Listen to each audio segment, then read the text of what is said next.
family away from my Carolina home. Had dreams about the West and started to roam. 6 long months on a dust-covered trail. They say heaven's at the end, but so far it's been hell. And there's fire on the mountain, lightning in the air, gold in them hills, and it's waiting for me there. We were digging and shifting 5 to 5, selling everything we found just to stay alive. Gold flowed free like the whiskey in the bars. Sinning was the big thing, Lord, and Satan was a star. And there's fire on the mountain, lightning in the air, gold in them hills, and it's waiting for me there.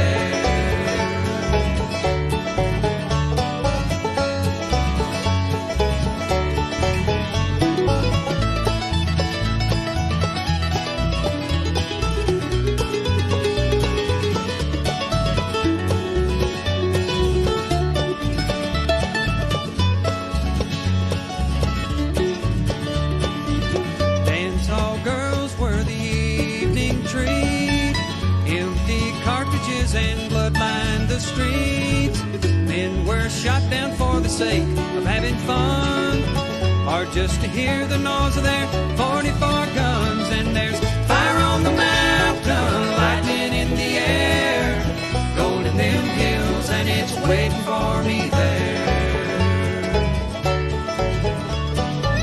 Now my widow, she weeps by my grave. Tears flow free for her man couldn't save. Shot down in cold blood by a gun that carried fame, all for the useless and no good, worthless claim. And there's fire on the mountain, lightning in the air, gold in them hills, and it's waiting for me there.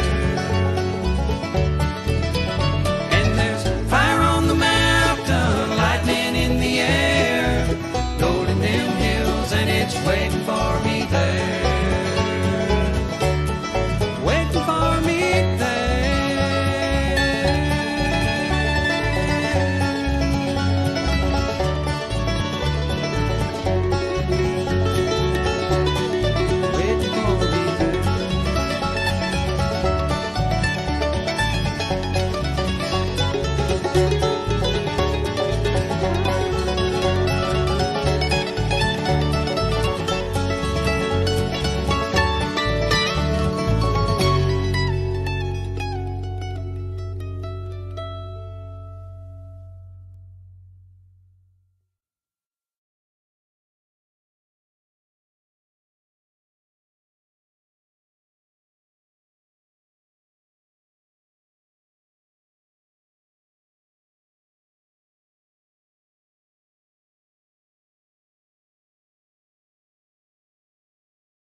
3, 2, 1.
Okay. Wait. I think I got my mic now. No, I wasn't muted. It was technical difficulties. All right, everybody. You missed it all. Damn it. Just carry on. We're. I know. Never mind you. Want to talk about putting in a centerfold for gold porn and malfunction on the tech side. Doggone it. Audio video engineer's work is never done. Oh. Life's beep. All right, everybody. Well, tonight ToledoJess and I have Josh Reinke of International California Mining Journal, and I hope I didn't butcher his name like I normally do. But we'll be talking about all kinds of stuff tonight with Josh. So don't go away. We'll be right back. Hello, everybody, and welcome to another episode of Tuesday Night Hangout Live. It's Tuesday night Hangout Live. It's Tuesday night Hangout Live. It's Tuesday night Hangout Live with your hosts and Marvin and ToledoJess. Tuesday Night Hangout Live is a Flash in Your Pan production. Every day on the creek there be flashes for playing. I got the the show up on my cell phone right below us here. So Well, Oh, here in a okay. couple of seconds, you'll know Make you're sure- make live sure- right now. Make sure you're muted. Make sure that YouTube is muted, though. Otherwise, we'll get an echo. no, it's muted. Echo, Okay. echo, echo, no echo. But geez, Yes, can I you have a guys channel. hear? Dude, hold on 1 second while I yell at the grandkid. Go Hey, ahead.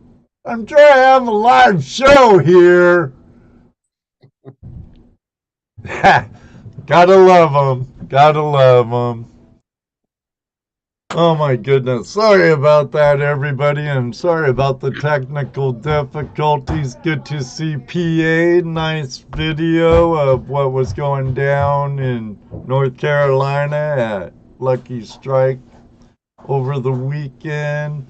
Mr. Lodak, the world's greatest moderator, supreme, straight up metal detecting. How you doing, Tripwire? GPU, how are you tonight? Go David Pro. Villa. Mitch, how you doing?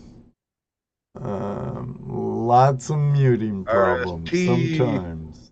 Ohio Relic Hunter. Joseph Knowlton, how you doing? Hey. Oh, blue arrows on. Hola bien amigo David Villa. Hey, Terry. Cal My wife. King. Oh, hit the like. My wife reminded me. Hit the like. Hit the like, Jesse. Hit the like. Hey, Brad. Brad Welch. No, Welch. Not Welch. Welch.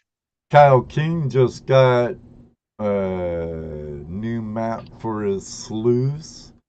He's gonna be using it soon. Hey, Dredging Sex Dan Zoller from Pollock Vine. What's up, Hey Dan? up, Medley Tech Team. What's up? Terry Curry, good to see you. What's everybody doing tonight? Randy Scotty Tony, otherwise known as IGGS. Paul C, good to see you. Full of Gold, how you doing, Caleb? I hope you're having a good. It's afternoon there down under, isn't it? And of course, we mustn't forget our lurkers. Well, hey, John Nebo said he was lurking, but I saw him typing in the room. No, he's not lurking. Kyle King Prospecting is here. What's up? Yes, sir. Yep, military graveyard. Okay. Yeah, and all our Chris lurkers. Roberts. Any newcomers here? Welcome, welcome, welcome. Hope we see you more often. Brad, how are you doing? Nebo. Good to see our Down Under friends every week. Can't forget Nightbot. Hey, Nightbot. Hey, Ohio Relic Hunter, how you doing? Are you going to Fossick, Bill? Just wondering. Hey, Doug. How are you? Lots of smoke in the air here. Why? Because of fires in Canada.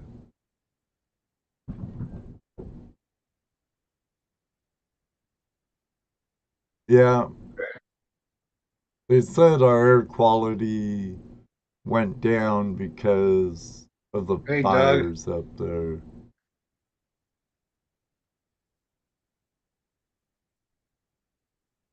Smoke dropping down his way.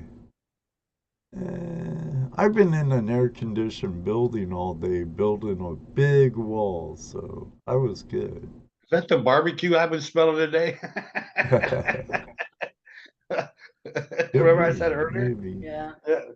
What's that? Who's cooking?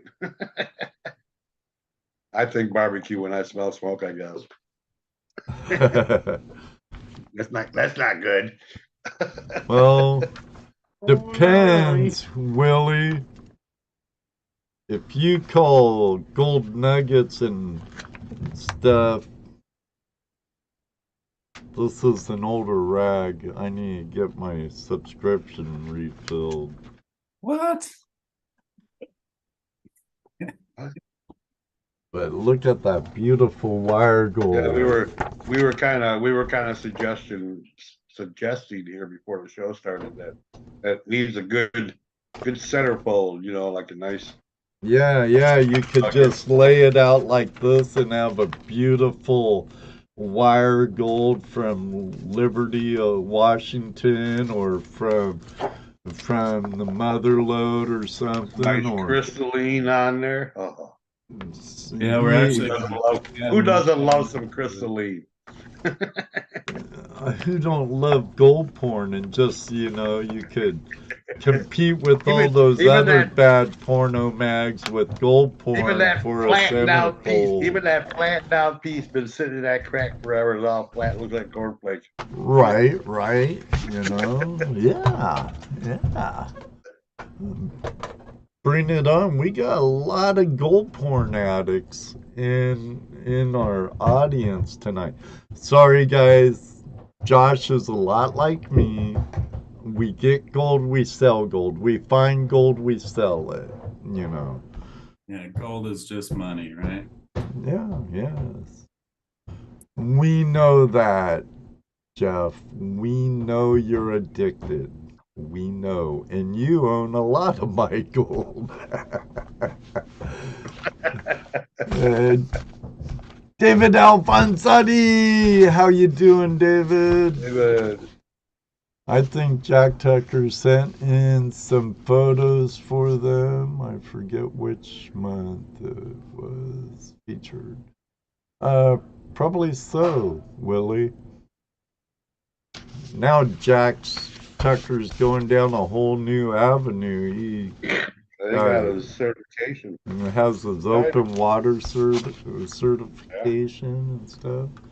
So. Well, now for the first time last weekend. Was it last weekend? On his own? Yeah, I think so. Cool. Right. Well, I mean, by himself. Brad says, I'll try this in my best Aussie accent. Nah, Ed, I'm a gold hoarder. I will confess, it is an addiction. Please help me, Ed. Laugh out That didn't loud. sound very Aussie to me. Hey, I'm a Yankee. What do you expect? Irish Aussie or something. Yeah, I'm a German-Irish counterfeiting as an Aussie. Heinz 57. Yeah, right. Like most of us, we're Heinz 57. Right. I'm a mutt. What can I say? Californian Aussie. Well, I am a native Californian. Man, I tell you, I wish I know what I know now when I lived back then. That's a Rod Stewart song. I'd be ditching to dredge and not ditching to surf and chase bikinis at the beach, that's for sure. Right. I missed a lot of good gold mining time when it would have been legal to dredge in California. Well, you wouldn't have any more gold than you do now. No, because I would have found a lot sooner, and I probably wouldn't be as poor as I am now. But maybe because I probably would have sold that gold to go to the next rush. And Telling yourself that, Ed.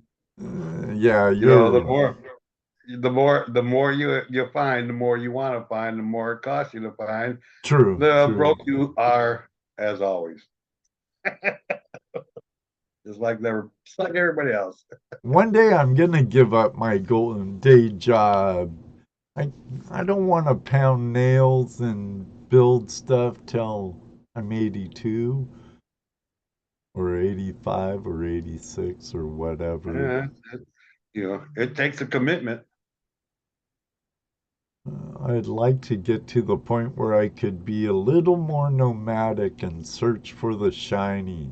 And go visit guys like Willie Shiny Gold in Arizona or Jack Tucker, or go, and when I get retired, I'll invest in a membership at Reinke Ventures and Services, because this guy here, he has all kinds of claims from Southwest Oregon, I believe, all the way into the mother lode. Not actually Oregon yet. We're just mainly in California so far, but we do have over 30 claims in California.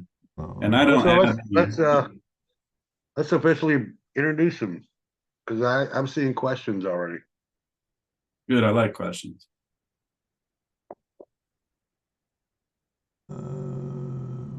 All I see is don't lie, Ed. You had fun chasing bikini girls and going surfing. Yes, I did. Lots. We had to do lots of chasing because they kept running away.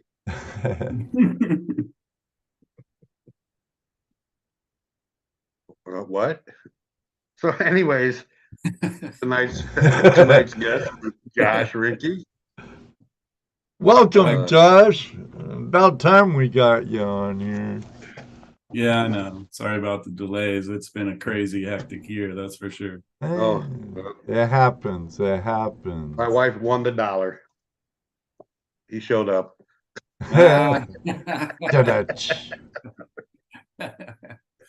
Hey, I never committed before. Well, shoot, I guess I did. Never mind, I can't say that. Hey. So much. Okay, so you are the new owner of the magazine? I am. Is that right? ICMJ, yeah. We bought it back in April of last year. Oh, cool. I don't subscribe to it myself. I don't subscribe to much of anything. You know. You know. So let's hear a little bit about I do, magazine. And I will for years. Hey, I'm retired. I can't afford to subscribe to all these things. You can. $40 a year ain't too bad, you know. No, man, you could have that's a pretty good price. You could have paper and online, or just online at a low price, and it's all real reasonable. And you have it's all about the community too. You know, yeah, writes for us. They're all from just real miners in today's age. Without the community, we'd be nothing. We're just, you know, we're the board that everybody else is playing chess on. And it's a cool thing, definitely, to be in this position, because I feel like I can serve the mining community really well, especially you know, just education and making sure that people have opportunities that they wouldn't have otherwise. So how did you get started in gold prospecting? What got you going into that? I'm 5th generation Nevada County resident here in Grass Valley, California. My great grandpa, I knew him when I was growing up, and he taught me how to gold pan, told me all of his cool stories, because he was a gold miner in the actual gold rush. You know, from the 1880s. Well, he wasn't. His dad was, my great grandfather. And yeah, and I just got my family chest the other night, and we've got all sorts of cool old pictures with him mining and all sorts of stuff from locally around here in Grass Valley. So it's just in my blood, you know. And I went to school to be a mechanic. That was my aspiration as a young man. And all this gold stuff just fell into my lap, you know. And I feel like it's mainly because of, it's just in my blood. It's just my heritage, and I want to continue to do that. So your fever for gold was something that was pretty much inbred in you, as opposed to like me, who just caught it in a stream one day looking for gold and found some gold and got the fever. Well, who knows? You know, who knows what your ancestors did as well? But I do believe. Well, true. That the gold fever, you know. Well, see, like that, I think all of us have a treasure hunting gene in us. I mean, we're all curious about what's buried here, what's hidden there, and what's in that bag on the side of the road, things like that, you know. Yeah. So So we're all basically, I think we all have that gene. Where it comes from, I don't know. Well, and gold's been, important to people for a really long time. Forever, right? And why? I mean, what is it? It's just a mineral, and it doesn't make a whole lot of sense why we love it so much. But like you're saying, I do believe that it's just something in us. It's that treasure hunt Right. mentality, and everybody has the idea of getting rich fast, of course, and gold sometimes does that for people, and Right. at least gives you that promise to chase, Well, it gives you that dream. It gives you that because the dream is always possible, especially with gold. Yeah. Because what do they say? Gold is where you find it, right? Mm-hmm. And like for me, what my dream is to find a softball sized nugget here in the Midwest. Yeah, it could happen. It could. I mean, the chances are really, I could probably hit the lottery first, but that doesn't keep me from trying to find it. yeah. And learning about where it could be. Those are the things that are cool too. The knowledge. Yeah, we had a guy we published a story about in the June issue. His name is Chase Leashed, I believe. I totally butchered that, I'm sure. And he's from Bigfoot Mining Company, and he's been metal detecting and stuff a little bit. And he took Ray Mills' class on metal detecting, and then went out and just started finding exactly what you're talking about, handfuls of gold. And so it does happen, and there's people out there still doing it today. And most of the big look at the people out in Australia, they're finding nuggets, hand size and 3 and 4 ounce nuggets. Yeah, I want who doesn't want to find that? Well, and the biggest problem is with Australia, of course, is the environment. It's so hot and so treacherous. But that's the reason why the gold is there still, is because people didn't go there to find it before. And now that all the easy places like California are picked over, but they're not. They're not. No, but people are looking in other places and trying to find it there. And, so now these Australian guys get their chance. Well, not just other places, but other methods too. I mean, think about how when they came back during, in California during the gold rush, their methods were fairly crude, tried and true, but still fairly crude. Yeah.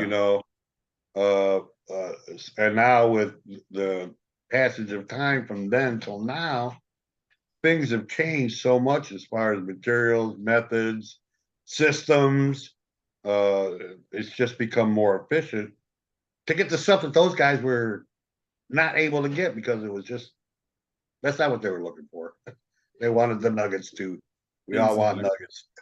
Yeah. And that's why there's still a lot of fine gold left in creeks where people say, it's been worked, it's been hit hard. But here in California, you may not find big giant nuggets in all the creeks, but there's going to be fine gold in almost every creek you look in.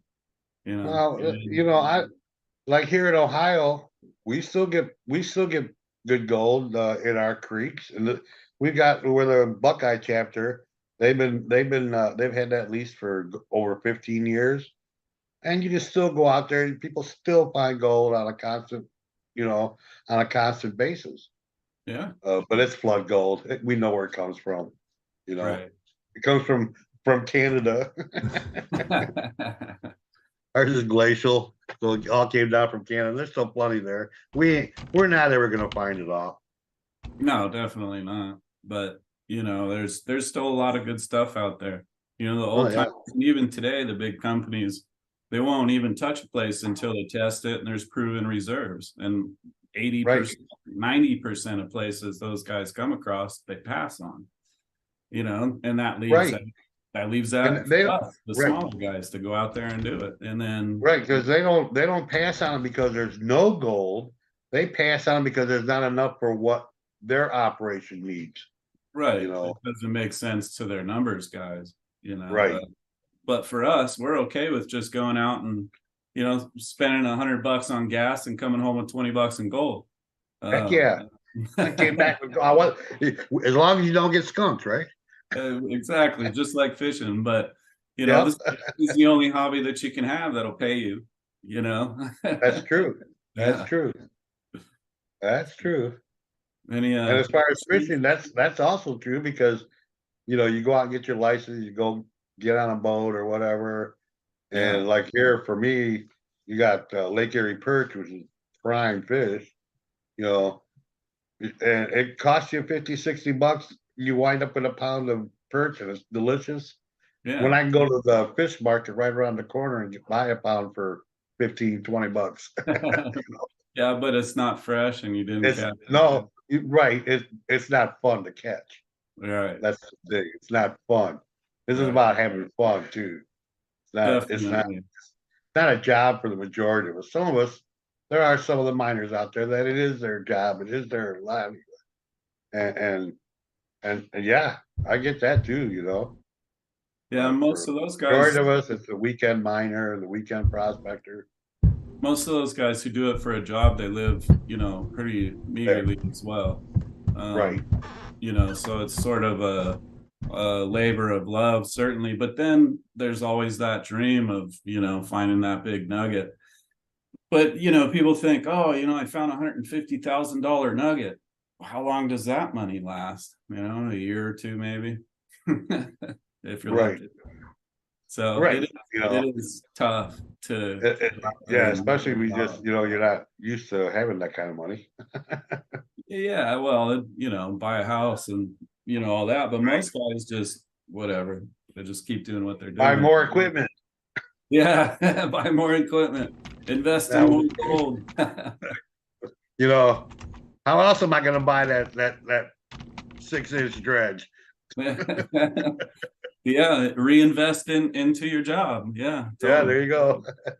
Now, and there you go. You've turned it into a job. Yeah, and there are guys out there that do that. You know, quite a few of them. But most of them live in their trailers or in their campers and stuff like that. Living a very minimal life for sure. Yeah, and that's what they want, though. I mean, that's kind of the miner's way, you know. Right. Well, we've had a couple of them people cross through our path here on the show. Yeah. Stop by on their way to make their livelihood in the mine fields or the gold fields, and some haven't done too well, and one or two have done very well. Yeah. You know.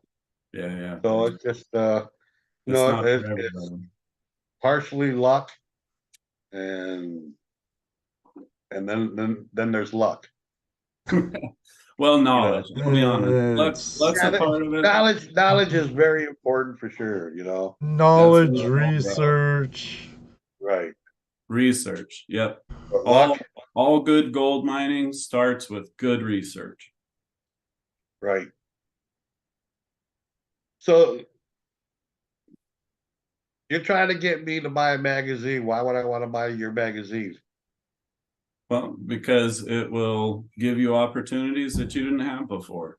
It'll help you learn how to do metal detecting, hard rock mining. We cover sluicing, dredging, any aspect of small mining. We even do some large mining articles. And the purpose of every article is for the reader to gain knowledge that they didn't have before. You know, they're not just stories of some guy who, oh, today I went out and found 0.5 gram. It's not about that. We have geologists and professionals that write for us that actually will give you their professional knowledge, which to me is key. That's how you're going to become a better prospector, is with better knowledge. And not only that, but of course the pictures are real cool to look at. Right. Yeah, pictures are always nice, but like we were saying, a nice centerfold would be cool. Yeah, look into that. We're actually going to be adding a few pages here pretty soon to it because it just fills up so quick, and we have so many people that want to write for us, and I just can't fit everybody in. Okay. So do you have writers that work for you, or do you just take people's stories and people send you their stories or what they might want to be talking about, and you publish it? Is that how it works? Both of them. You know, we have random guys who hit us up to write an article, and If it's something good, we'll publish it or just save it for a later article, or I'm sorry, later issue. Well, But we have quite a few people that just write for us every month. And we were talking, he doesn't really do it now though, right? But like Chris Ralph, who's been a guest on, Matt Hosper, who's been a guest. And Matt writes for us every month. Chris retired. He said he wrote for the magazine for 19 years and 2 articles every month. And, you know, it's just, I get his point. He said, every time I think of something to write about, I go back through my files and I realize I already wrote about it. Right. So he just sort of is at that point where he doesn't feel like he can continue to do it anymore in, you know, a way that isn't just repetitive. Well, maybe he can revise, because I'm sure the things they knew back then have progressed to more modern methods or whatever, and he can change some of them things. Yeah, well, we'd love to have him back and do that, but he hasn't yet. So. And also like Trinity Ray Mills, who's also been a guest. He writes for you, Josh, right? Yep, he writes every month, and his articles are some of the best. If you ever want to learn about gold detecting techniques and different things, he's the best for sure. Also, the other thing about Ralph rewriting some of his stuff, there's people out here that are new and aren't aware, you know. So, I mean, that's one way of maybe coaxing them back in to rewrite some of his stuff and update it or whatever. It's all in his hands. I ask him every once in a while, and he just hasn't submitted anything recently. So that's all I got on that. And everybody that cat root likes Chris. Oh yeah, he's a wealth of knowledge, man. Everybody, you know, I can't think of a better guy to learn from than Chris. There's a lot of people out there with a lot of knowledge and are fun to listen to and watch, and it's definitely. So you Sorry, say I'm looking at gold porn right now. I know. Close that book. Put that book down. Hi, Alice in Wonderland. Let's talk about the Downeyville with Deej. Yeah, whatever you want to talk about, man. I told you this is your show. Time for you to, all right. You know. I'm just trying to keep from having dead air. So all right, I can do that too. I can talk on and on. You're the man. So let's talk about the Downeyville Gold Rush days. It's August 10th through 13th. It's a gold show, but it's a very unique gold show. Most gold shows are in a city somewhere, and you just walk into a building and there's vendors, and you know, and they're great. It's a great way to spend a day. But what we have to offer here is something even better. And we actually have access to mine on the North Fork Yuba and the Downey River within the town of Downeyville, California. And most people have heard of Downeyville, or most people have even been there and visited it. But in my mind, it's California's just best historical gold rush town there ever was. And as far as gold production goes in history, Sierra County, which is the county that it resides in, is still very, very rich. In fact, I know guys that dredge on some of the rivers out there, and they measure their seasons in pounds, not ounces.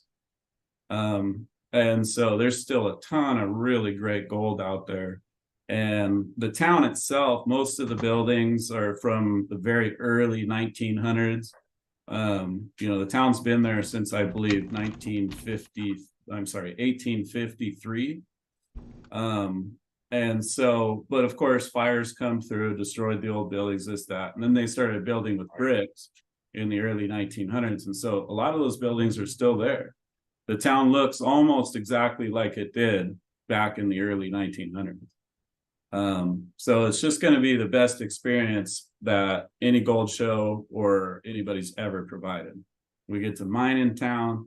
We do have a full gold show full of vendors where we've got guys like Mike Pong from Gold Cube, Cash Best, bunch more guys coming out. Joey from Wilson. Adventures in Prospecting. Exactly. Joey Wilson's going to be there.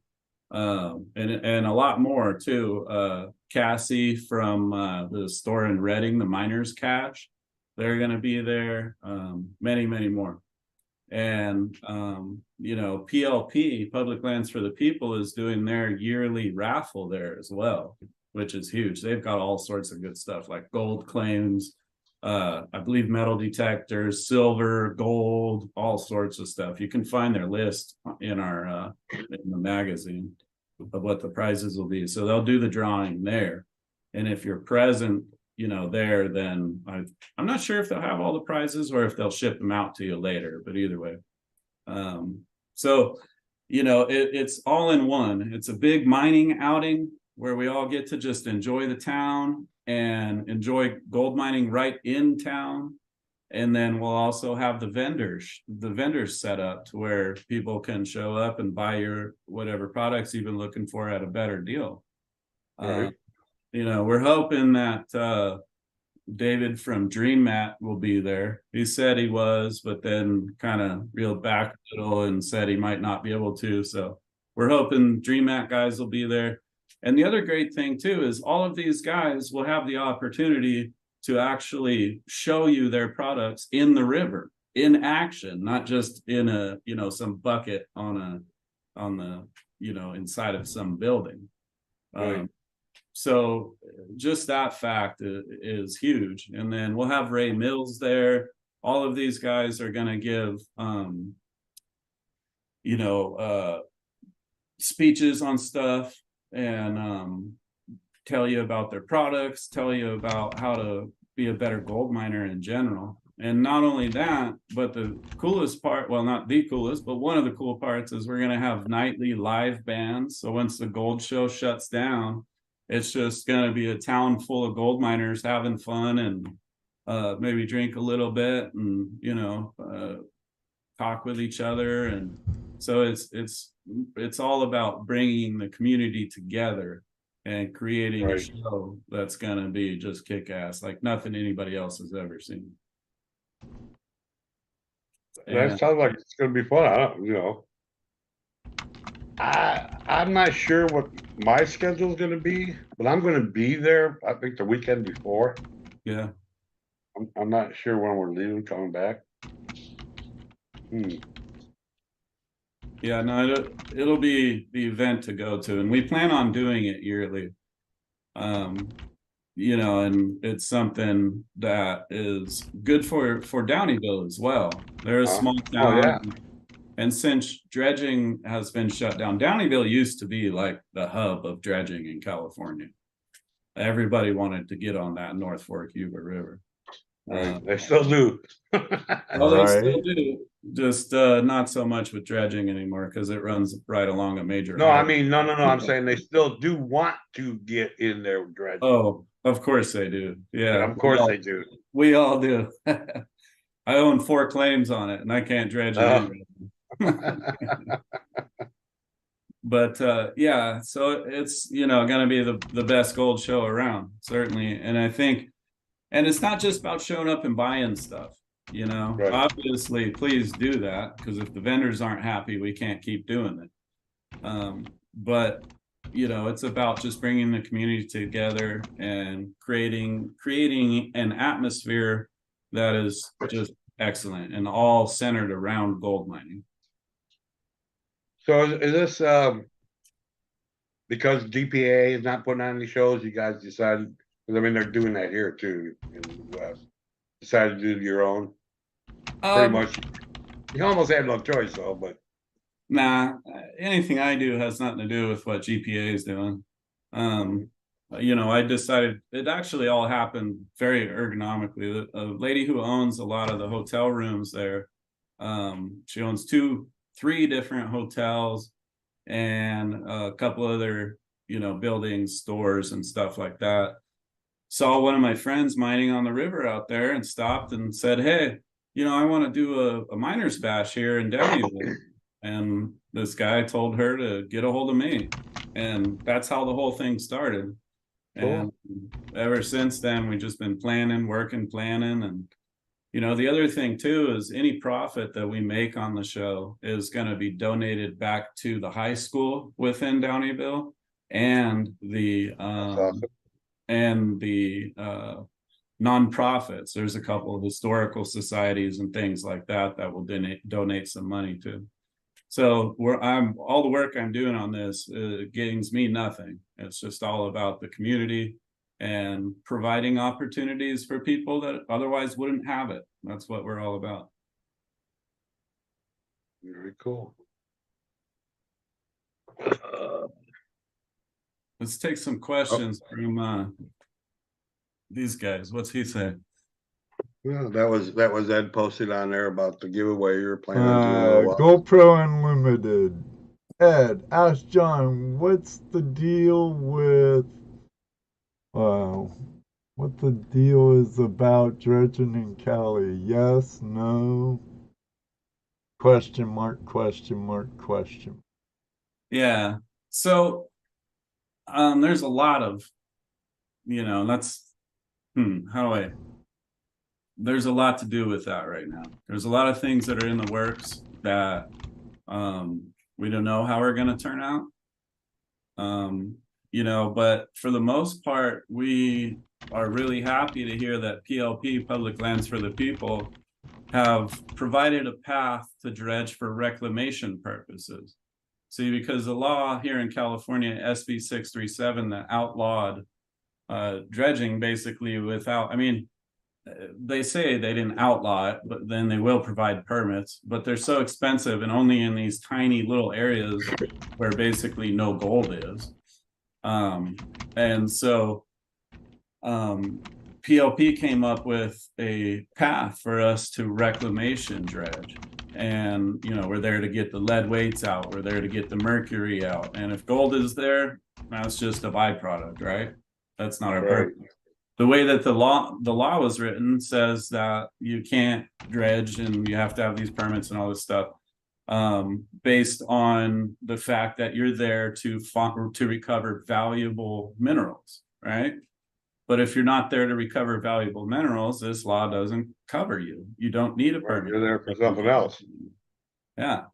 So I would encourage everybody to go to publiclandsforthepeople.org, sign up with them, and they'll send you a card which will show you how to reclamation dredge in California without permits. And they've been doing it for over 2 years now, and not one person has been ticketed for it. In fact, a lot of people have actually been approved by the Fish and Game to reclamation dredge. You know, so it's something that's catching traction. So reclamation dredge, much like the Sierra Club and stuff is doing, and you keep the gold as a byproduct?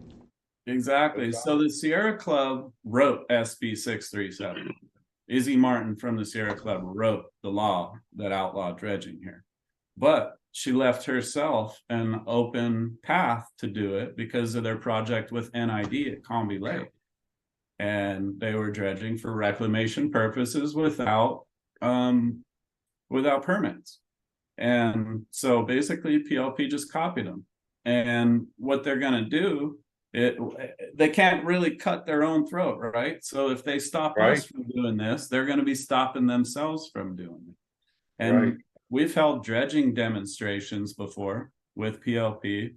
We called the Fish and Game and the forestry and everybody else and actually invited them out to see what we're doing and to ticket us if they like, because it's something we would like to fight through court. But 2 years later now, they just ignore us. They don't respond. They don't do anything. So, you know, it's a very viable path to reclamation dredging in California. Cool. I guess we'll just have to let some more people know about that, huh? Yeah. You say go to PLP and they've got something for you to be able to follow. Yeah, you got to join their group. You know, and by joining, you're just supporting PLP. They'll send you a T-shirt and a couple other cool things. And they'll also send you the card, which spells out the steps that you need to take in order to dredge for reclamation purposes. So last week we had our open line mic night, and one of the subjects that I talked about was the Supreme Court decision that was just handed down against the EPA restricting their reach. Is that going to affect you guys? Is that going to help you at all, you think? It should. So, and this is just my understanding of it. We're still in the middle of you know, trying to figure out what it's all about. So I don't have a full understanding yet. But so far, what I understand about it is that what it did was these people, because they lived on a wetland, supposed wetland, it was considered a navigable, I can never say that word. Navigable waterway. And so what it did was it changes these wetlands, unless it's actually a navigable waterway. It took those teeth off. So it basically limited their reach to actual navigable waterways, rather than this huge reach of anywhere where there's water, you know. And it also redefined what the EPA's job was about, and who it pertained to, and their job pertains to commercial waterways, anything commercial. You know, it's not supposed to affect Joe Blow who's trying to build himself a shed next to a lake, exactly. And or us trying to dig a hole next to somewhere that they feel is a wetland. Well, you know how it is, guys. Whenever they can, you give the government an inch, they take a mile. Right. Or two. Or three. Or as many as they get away with. Right, right. They're not limited to a mile. No, not at all. You know. Yeah, and so it is very encouraging, you know, and like I said, we have think tanks in Washington, D.C. and other places that are still analyzing it and waiting to see what's going to happen. I hope to have an update in the July issue about it. That'd be cool. Because I saw that article and I thought, that's really important for not just the miners, but hell, even the fishermen, the hikers, anybody that's being restricted from what they consider federal land, air quotes, of course. So anytime you can shrink the government's hold on anything, it's always good. Yeah. So I got a couple questions I can see here I'm going to answer. One is from Ohio Relic Hunter. Does Josh metal detect? If so, what machine is his favorite type? What machine and what is his favorite type of detecting? I'm assuming gold. I do metal detect. I don't own a 6,000 or 7,000. I'd love to, but what I use is a SDC 2300 and the Gold Monster. I'm starting to look at, I believe it's Garrett's. They have the 24K. And I'm hearing really good things about some of their new gold detectors as well. A lot of people kind of don't look at it. Everybody just says Mine Lab, which I love Mine Labs. Everybody does. But I'm going to start looking at other brands too, because some of those guys are coming out with some killer machines as well. But that's what I use for now, is the Gold Monster and the SDC. And of course gold, but if I find, I even love square nails. I'll be honest. My love for gold mining is all about history. I do not have the gold bug. I never have. I don't see gold as being, my precious. I'm not that way. To me, gold is a dollar sign. But what I see as precious is history and preserving it. So I really do enjoy finding relics, but it's not really something I go out to do on purpose. But you can find a lot of relics just looking around for gold too, Right. Yeah. I found like a brass button mold in the stream on our trip to the mother lode. Yeah. It was north of the American River. Oh, kind of forget where it is. Isn't Pollock? I think Pollock Pines was a little to the east from where we were.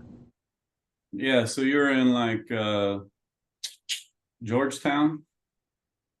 I'd really have to look on a map to tell you for sure. I was just riding. I didn't know where the hell I was the whole time we were there. That's pretty close to my neck of the woods. So there's great bullets, great gold in those areas. My buddy Dan Zoller, who should be watching here tonight. He's lives in here. What's up, Dan? He's always in here. He's a local. He's a pain in the butt. Yeah, no, he always gets the free giveaways. That guy's got the best luck I've ever seen. Oh, Dan Zoller's a lucky duck, huh? All right, I'll answer another question. Hey, Robinson Prospecting, welcome. Thomas. Let me say hi to a couple people real quick, though, okay? Terry Marshall, what's up? Robinson Prospecting. Who else? I saw somebody else. Oh, Digging with Deej. Did I see Digging? Or no, I saw the Digging Canuck, didn't I? We weren't too far from Coloma. Where'd he go? Oh, there he is. I'm back. We were a little northeast of Coloma when I found that. Yeah. Northeast of Coloma? Yeah, about due west of Spanish Flat. Volcanoville? I can't. What, on that private property? Yeah, I can't give you an exact location. I'm sworn to private secrecy. Property. Yeah, no, there's great stuff around there. I mean, that's all gold country. In fact, as most people know, Coloma is where the gold rush started, they say, and which really it's not where it started. It's just, it's the first loudmouth, you know. Right. People I'm gonna say finding gold all over, and then the Coloma stuff happened, and they started telling everybody, and so that is what started it. But here's an interesting fact for you too. People don't know this, but so the term 49er is actually a derogatory term, right? The original gold strike at Coloma was found in January of 1848, right? So a 49er back in the day means that you were a year late. Yeah, and they showed up a year late, the dollar short, with thousands of people on the bank and claims, and ended up working for claim owners, more or less, right? Yeah, there wasn't really claims much back then, but after 1853 or so, they started creating laws, but it was all up to the mining districts at that point to give away claim, or not give away, but handle claims. And you could only have something like a 10-foot section of the river to begin with. There were these tiny little spots. 10 by 10 or something. Brad Welsh from Australia goes, was that the Sutter's Mill in California? That's Coloma. Yeah, that's Sutter's Mill. So nobody really knows about the whole 49er thing being a derogatory term, but my great grandpa told me about that. And it meant you're a year late if you're a 49er. But today it's glorified as a good thing, which I'm cool with, but that's the real meaning. I'd like to be a 46er. Yeah, me too. And because they were finding gold before even 48. Oh, they were finding gold a long time ago. Yeah, I mean, the Spaniards were finding when it was part of the Spanish Empire. Yeah, exactly. Well, even before that, the Mexicans were mining. Mexico owned California for quite a long time, and they were up here mining for years and years and years. Who knows how long? Thousands, I'm sure. Thousands, right? And then the aliens before them. No, they got the Aztecs to mine for them. Right. And Well, they were Mexicans, weren't they? No, actually they weren't. Mexicans were created later from Spaniards and from the indigenous and the Spanish. Spaniards. I see. Is how you got Mexicans. Got it. Yeah, but I mean, you know, you've heard of the Oregon Trail, right? Everybody's heard of the Oregon Trail. Those guys were coming over this way from the East Coast for a really long time, right, before the gold rush ever started. And of course they were mining. You know, they were here mining in Oregon, and then they'd come south into California and mine. And it wasn't until people just started being loudmouths about the gold is when the gold rush started. But before that, there were people here doing it for a really long time. In fact, right here out of Nevada City on, gosh, what's it called? Banner Mountain. So there's this large lava cap over there, and underneath of it is all ancient riverbed channel. And someone found an actual tunnel that they said, I believe, was 3,000 years old. And the reason why they know that is because there was a guy in there in the tunnel that they found and carbon dated him or whatever to being 3,000 years old. And he was mining 3,000 years ago right here in Nevada City. You look like you don't believe it. Oh, no, I was reading. That's that problem. You gotta, watch in the chat room too. Yeah. So I'm gonna answer a couple questions here. We got Thomas Pennyweight Fowlks. Sorry if I didn't say that right. Fowlks. Yes. Yeah. He says, Josh, is your lifetime membership for $6.99 still going? Yes, it is. It'll go until the end of June. And to sign up, that's not for the mining journal. That's for my other business, which is called Reinke Mining Adventures and Services. And we have over 30 mining claims in California. And I don't just throw crappy claims in there. I test them myself before they go in the group. And I research and stake most of them myself. And if not, I pay big bucks for them because we only deal with good stuff. We have monthly outings during the summertime where we all just get together and dig. All outings are free for members to join. We do barbecues, and it's just all about community in this group. And it's either 15 bucks a month, $160 a year, or for now, $6.99 for a lifetime membership. But the normal lifetime membership is $1,000, and there's no maintenance fees. You'll never lose your membership, none of that stuff. Like other groups do, if you miss your 50 bucks or whatever a year, they'll just cancel your lifetime membership and you're out. We don't do that kind of stuff. So yeah, we are doing that still. Thanks for asking. And then I see another one here. Kyle King Prospecting. How hard is the process to stake your own claim in California? Well, it's not hard once you have the knowledge. Gaining the knowledge is hard. And there's a lot of, there's no book that you can just read to teach you all of it. I know a guy from Oregon who does do a book, Tom, no, it's not Tom. I can't believe I can't remember his name now. Help me out. Who does the gold mining book? Or I'm sorry, the gold claim staking book? Massey. Tom Massey. Which book? Dang it. I'm sorry. I can't remember.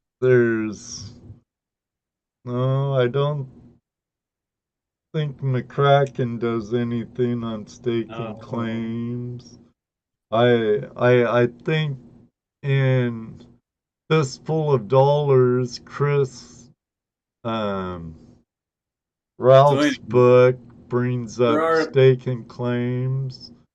There are a couple books out there that'll teach you, and a part of my group, by joining the Reinke Mining Adventures and Services, which our website is rinkegoldmining.com, and that's REINKE.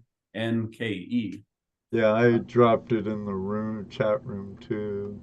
Cool. I do have a tutorial in there which teaches you how to research and stake your own mining claims. But again, it's all about knowledge. And once you have the knowledge and you know the way that it all works, it's not hard, really. I mean, I can fill out the paperwork in about a half hour to file a claim. But it also took me, 13 years or more than that now to actually get to the point where I have as much knowledge as I do. So that's it. It's about learning. And once you have it, you got it, All the info's out there. Just need to search for it, research, do your homework. Yep. Due diligence. That's the whole thing. Make sure that and the other thing too is just because you learn a little bit doesn't mean you can go out and just start filing claims all over. I see people do that all the time, and then they make a lot of enemies because they're top filing people and,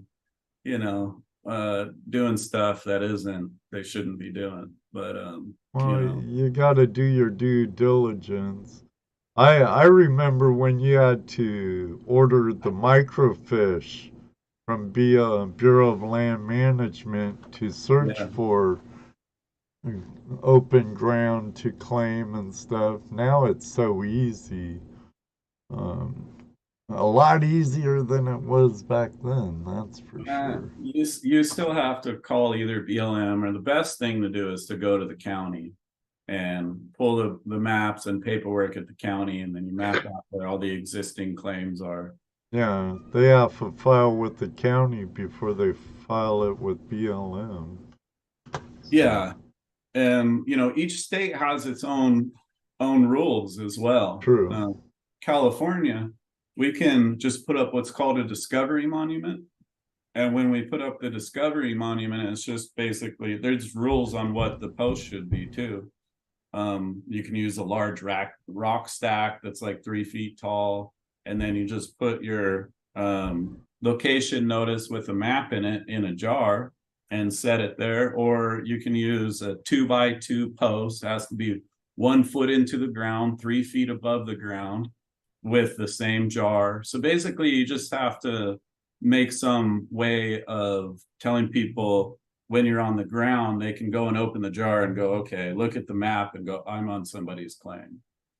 Whereas Nevada will actually make you mark every corner, and Oregon's the same way too. They make you mark it all out completely. If I remember right, Washington is too. You have to have your corner boundaries well defined and marked, along with your discovery monument. Right. And so California, even though California sucks in a lot of ways, they're nice to us in that way, at least. We don't have to go mark the corners, because the thing is, how are you going to mark a corner on a river when it's a canyon like that and your corner is way up here? Right. How are you going to do that? They used to be billy goats back in the day, but today we're a bunch of pansies compared to people like my great-grandfather and great-great-grandfather. They go up there and mark them. What they went through would kill the people nowadays. Yeah, definitely. So, I'm happy in that way with California, but it's all about knowing how to research, knowing the federal laws, and then knowing the state laws that you're in as well. So again, it's a long learning process, but once you've learned it, you're good to go. But of course they make changes and you have to adjust with those changes as well. But again, it took me probably a good 6-7 years to really be really confident with my claim staking abilities and researching abilities. And then the other thing too is all these things online, like the BLM, they used to have a place called the LR 2000, which showed you where all the claims were. It didn't show you where the claims were exactly, just down to the quarter section. But now they have this new map up called the MLRS, and it's just created so much confusion for people. And guys go out there and look at the map and go, hey, I can just file a claim here. But who knows? Sometimes that MLRS is not updated for a year at a time. You could be looking at super old information. So the real only way to research would be going to the county and the BLM itself to pull the paperwork there that people have filed. You cannot trust these online sources because they're not updated regularly. Right. you know, places like the Diggins.com, and there's another one I can't remember. Oh, sorry, I just remembered the guy's name who does the claim staking book. It's Tom Kitcher, and he's out of Oregon. Real smart guy. He makes a book that teaches you not so much how to use the online tools to file mining claims, but it teaches you how to understand the law. So I definitely recommend looking up Tom Kitcher. He can sell you one of his books directly as well. And then my tutorial that I have just teaches you how to basically use the online tools to file and research. And of course, how to read topo maps, how to read a master title plat. That's all covered in my tutorial, which is part of our membership for Reinke gold mining. So you said a while ago you gold is just money to you. Do you sell pay dirt, or do you sell just straight out gold, or how do you get rid of your gold? Yeah, I do sell pay dirt. I used to do it online, and but honestly, with the magazine and all these other businesses I have going on, I don't have a lot of time to get out and prospect myself these days. I still try. In fact, I just went out on Sunday and, you know, spent hours doing it for about $half a gram, but that's the way it goes sometimes. Right. And so, you know, I do sell pay dirt every once in a while. Mainly I'll put bags together for gold shows and stuff like that. But it's, you know, selling equipment, and I do have a store here in Grass Valley where we do sell equipment. That's what I was going to ask you next. Yeah, but we don't do a whole lot of business here. It's, again, it's just time. I don't have the time to have a bunch of people coming in and out of the door. So we don't even advertise that the store is here at all. Just people know it and they come in and visit and maybe buy a couple things, but that's not my point, you know, especially owning the ICMJ magazine. I don't want to be competition with people that advertise with us. Right, right. You know, so so your magazine is your main product then? That and the RGM group, the Reinke Gold Mining. Yeah. Oh, okay, yeah. And the group. The store itself is more of just a service. I end up giving stuff away most of the time. People come in and they're like, oh, I just want a pan and this, that, and I'll just give it to them. And, you know, just Right.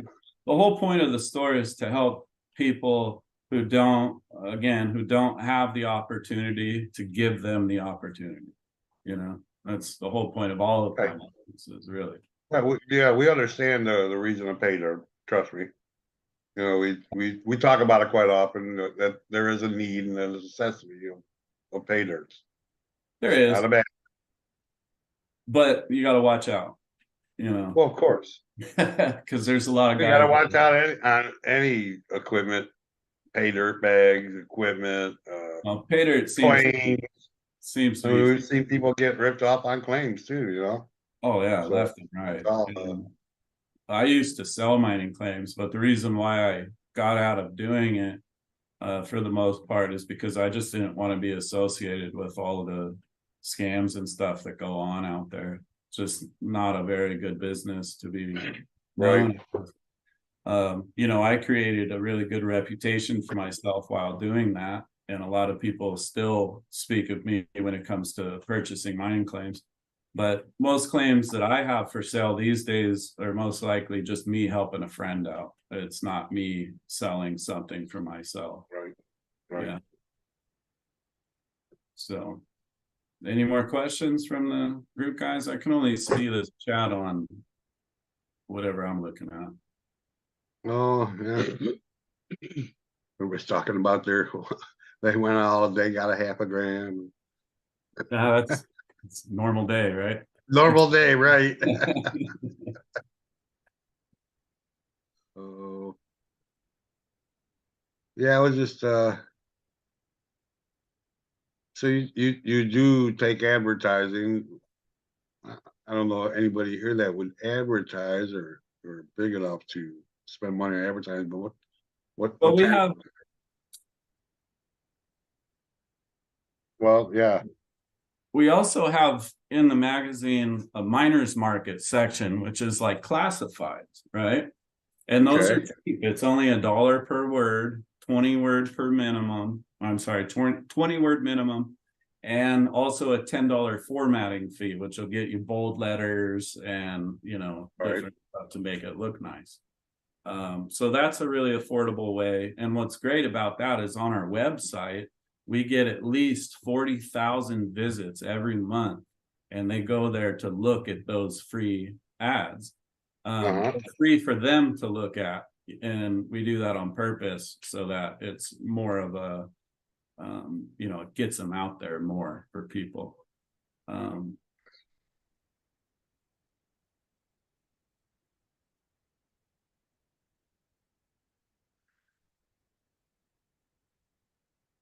Other, yeah, employment, other, yeah. And some guys have been advertising in there for 40, 50 years.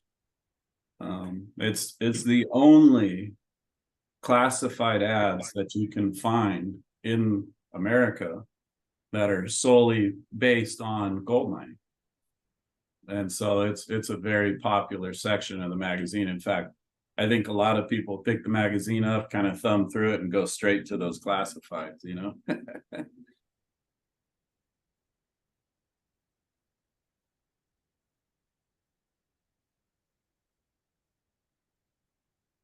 Yeah. Charts. We update that monthly. We also have a metals expert on the metals market who goes through and gives us a report every month on what the market's been doing and their take on it. Well, Melman was among the few that retired when I took over.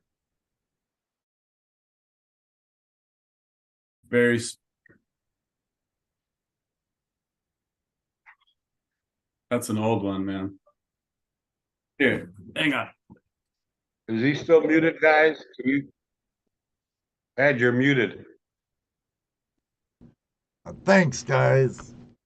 I had to go pee, so. All right, so that's. You want to hear him tinkle? The glare's bad, but that's the most current issue. It's got John Norman there on the front. He's been writing for us for a few months. He's expert on hard rock mining.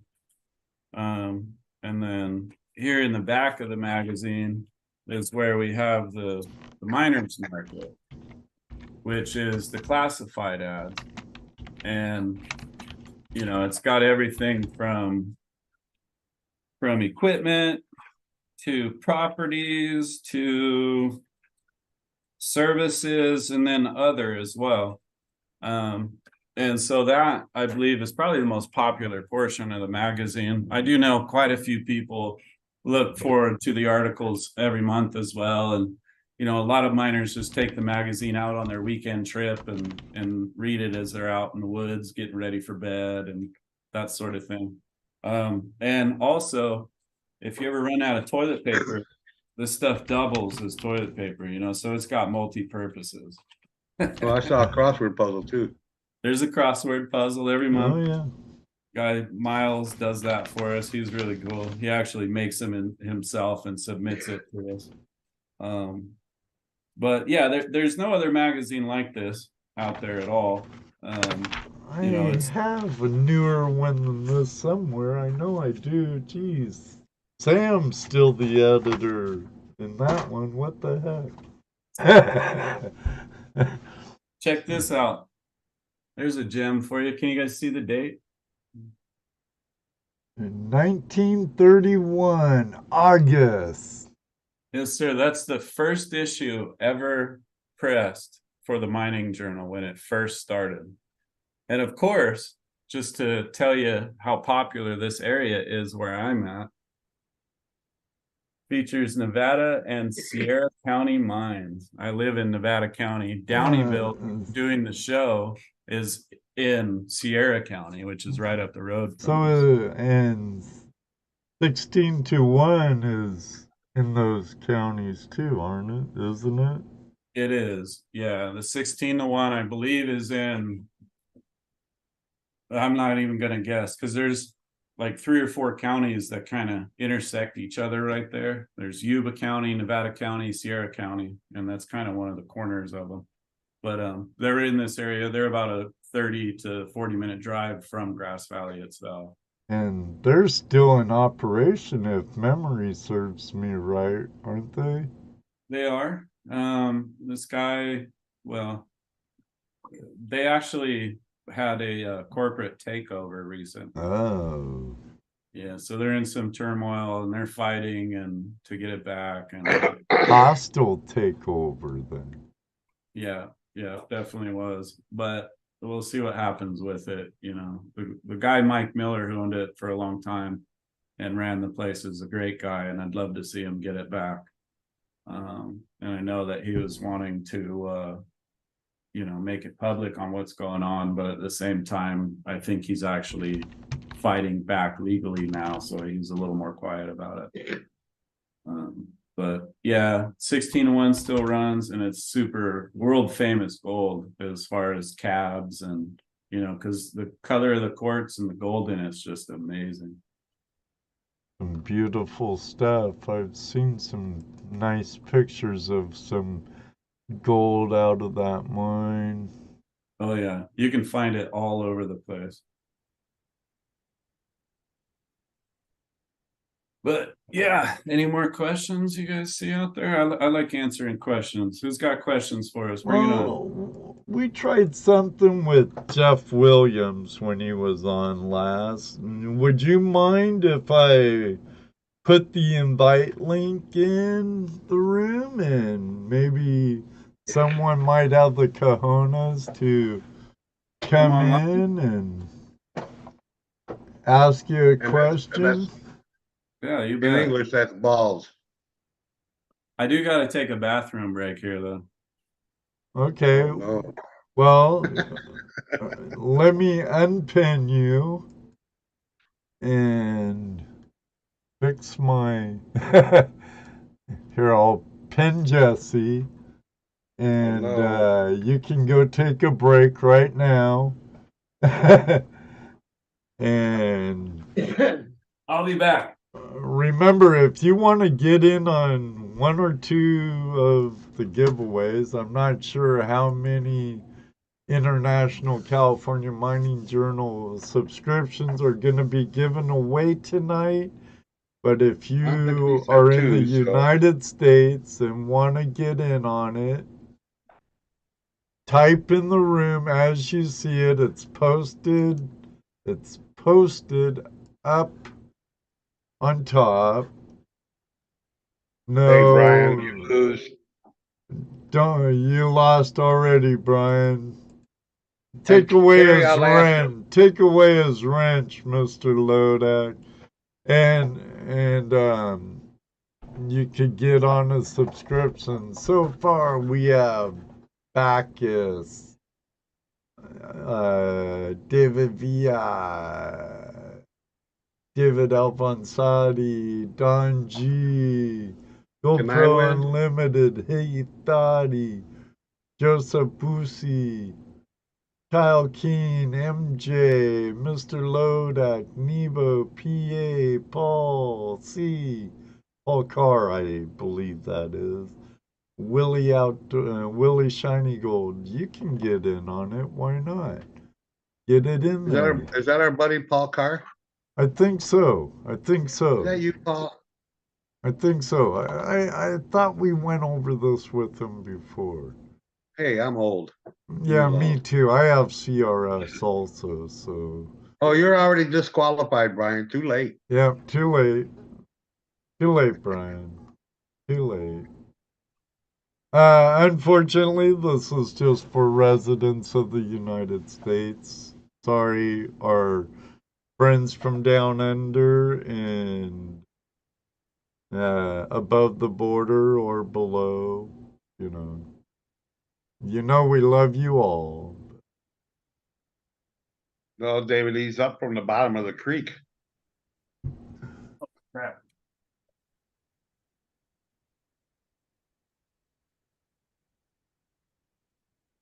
But here shortly, when Josh gets back, I'll throw a link in. Hey, it ain't up to me, Brad. Sorry. This giveaway is sponsored by International California Mining Journal and Reinke Mining Adventures and Services. Us Aussies are treated like Mexicans when it comes to giveaways. I don't know. I think shipping to Mexico is cheaper. And Canadians. Yeah, can't forget our Canadian friends too, you know.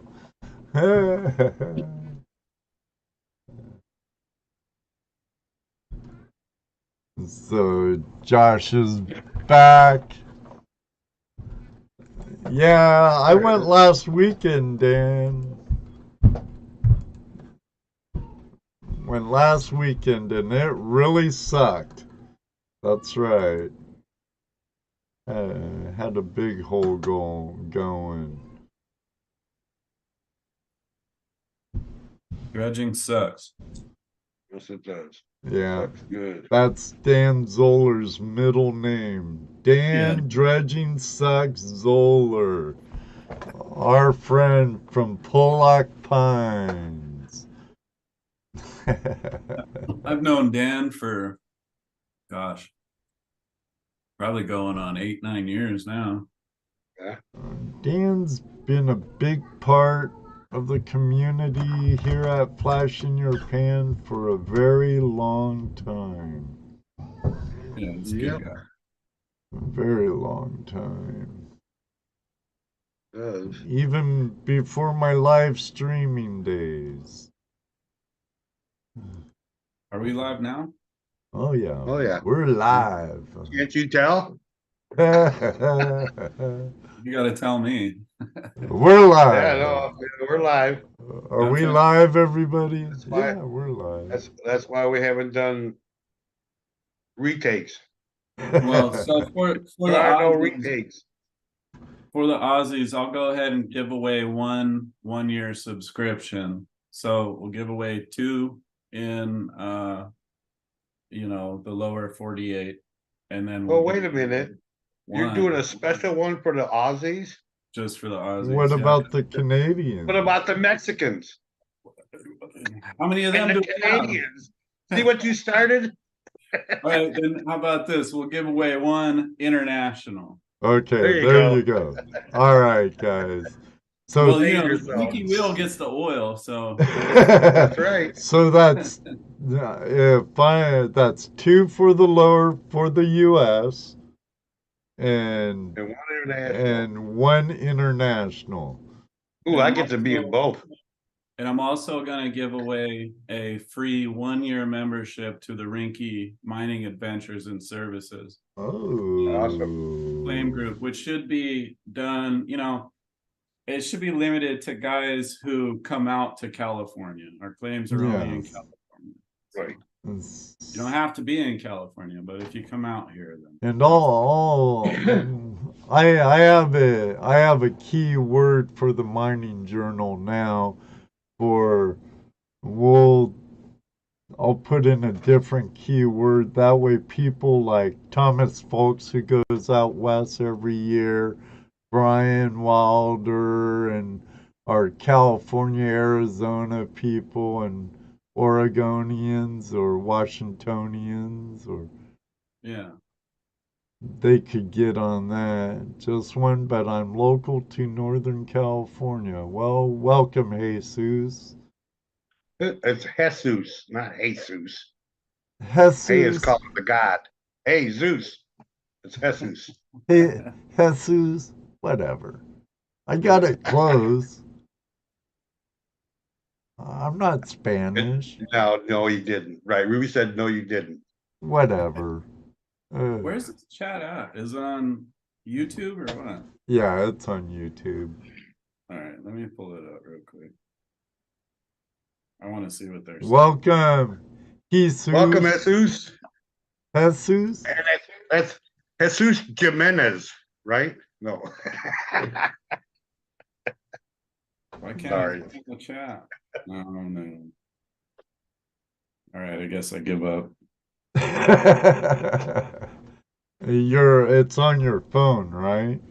Yeah, I'm looking on the phone now, but I don't know how to find there's a thing underneath it that will say live chat that you have to tap on. But it's not there. Huh. And it's not bringing it up? No. Technology. Yeah. Rocky Mountain Prospector, what's up? All right, anyway. What else you guys want to talk about? All right, I'm gonna. The chat room says, they said stop talking about him now. He's looking us up. Yeah. Here he comes. All right, I'm gonna throw the invite link out. It will be one at a time, so if you're waiting in the waiting room, just hold tight. We'll get to you. If no one takes us up on it, you're chicken. And Jesse and I are live here every Tuesday. So Jesus has huevos. Right. See who's got the biggest huevos tonight. Yeah, let's see. It's really not that bad. Addis, what's up? Addis Verus. He's got a question for you. Where would Josh go if money wasn't an option? Oh wait, that's stop, Addis. We'll get there. Might as There's well more to do that it question. now while we wait for somebody. Sure, I guess. That's So easy. we got a hypothetical for you. All right. Where would you go and what would you hunt for if you had no limitations? In other words, you had money was no object, laws didn't matter, regulations didn't mean crap. You could go anywhere you wanted. Where would you go? What would you look for? I would hunt for treasure in the ocean. That's always something I've been into and would absolutely love to get. Is go get some gold coins from an old shipwreck or something like that. Or awesome. Even, like I mean, the Oak Island show has really sucked lately. But lately? Yeah, I know. But they quit finding wood? The commenter on that show's terrible, right? Oh. What? Could it be? Like but that type of treasure hunting is definitely where my heart would be. If old shipwrecks. I think some metal detectors just recently in the last month or so found a whole bunch of gold coins in Florida after a storm. Yeah, those Florida guys do pretty well. The one guy from said he'd look into it, but I haven't heard anything back. He's too big time for that, I suppose. But yeah, you didn't look into his wallet deep enough, I think. I think so. Yeah. But what he does with that type of treasure hunting is definitely where I would go if I had no restrictions. But ever since I was a kid, I've always wanted to dive in the ocean and go find treasure. That's definitely that's probably about as much of a treasure hunt as you can go for. Yeah, find that treasure map and dig at the X. Yeah, definitely. Because Australia sounds awesome. I used to really want to go to Australia, but the older I get, the less heat tolerant I am. Right. And just the fact that there's not too many amenities out there, and I don't know, I'd love to. Everything wants to kill you. I'd love to do it there still. Right, everything wants to kill you. I'm not worried about that, but wait till you get older, and not only will the heat tear you up, but the cold does too. Oh, it still does already. Yeah. Right. But you know, Alaska, if I was going to go dredging, I'd love to go to Alaska. I've not been yet, but I will certainly. You know, Cool. a lot of guys have aspirations to go work on a large mine like you see on TV and other places, and I really don't. That is such a pain in the ass. I've done a few small operations myself here in California, and it's a crapshoot. You know, you never know if you're going to do well, and then you have to be able to count on the people that work for you, which if you've ever had people work for you, you know, doesn't happen very often. Right. It's just a really big, you know, crapshoot, like I said. So yeah, my goal would be, if I ever got super rich and decided to go treasure hunting, I'd be ocean diving, definitely.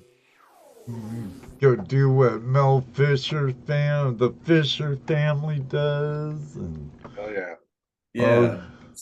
I mean, and the coolest part about it is whether you end up with what you find or not, it's the history, right? To be that close to it, to find something that has been hidden for so many years that no one else has ever even looked at since it was sunk or whatever. That to me is the ultimate treasure hunt. now, like Brad. Yeah, a lot of it.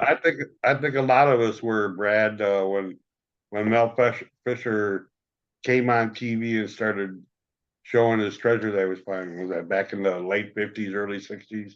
The Yeah. Anatosha, that Yeah. they're still getting stuff off of it. I think everybody was glued to their TVs at that time, watching that. It was just wow.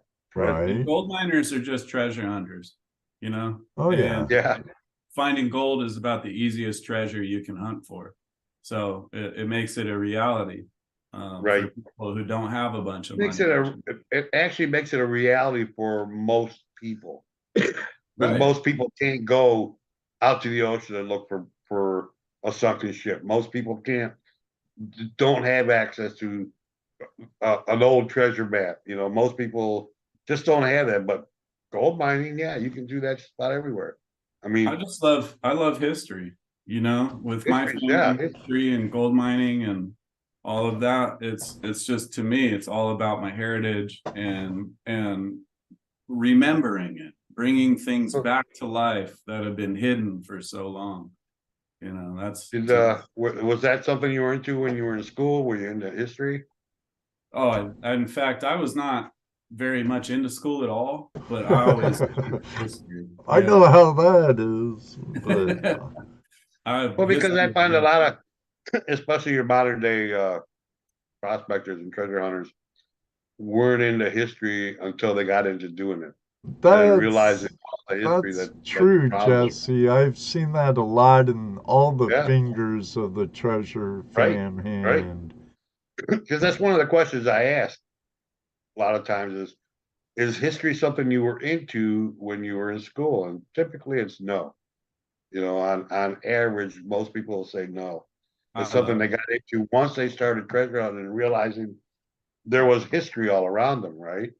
Yeah. I've always been into history, but I've always wanted to treasure hunt, but I've never done it until after I retired, after raising kids and going through life and all, you know? Right. I got a late start.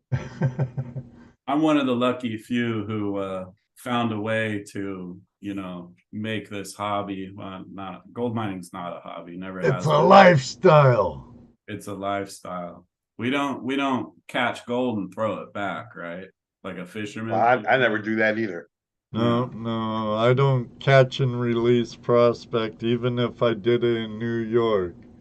Yeah, it's a means of making money. It's a job. That's I've met a couple people though that will throw the small stuff back because they're after the big stuff, and they're used to finding the big stuff.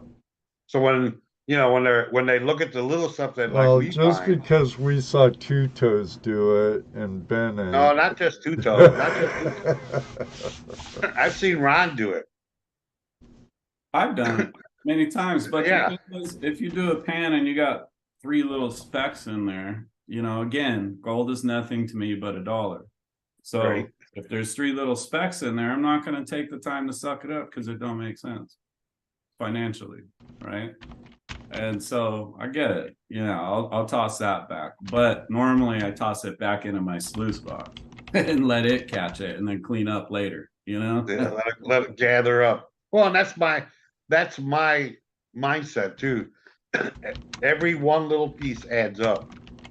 And like I said, here in the Midwest, our gold is glacial. So when we can find it, we're not going to throw it back. Even if it's 1 or 2 pieces, we'll suck it up, throw it in the bottle, and we'll gather it up. And at the end of the year, whenever you weigh it all up, those 2 or 3 pieces that I didn't throw back, they add up. Yeah, I don't get serious about gold mining until I know that I'm going to make a profit, right? Right. If I'm dredging or whatever, panning, sluicing, whatever it may be, of course I'm hunting hard, right? That's the point of it. Testing different areas, trying to figure out where it's at.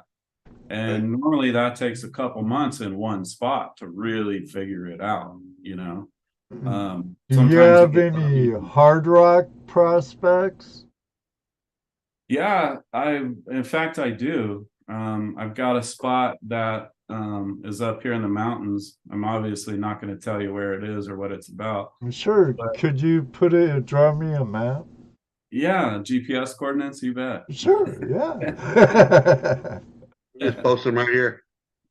But in history, this mine that I'm looking at produced in the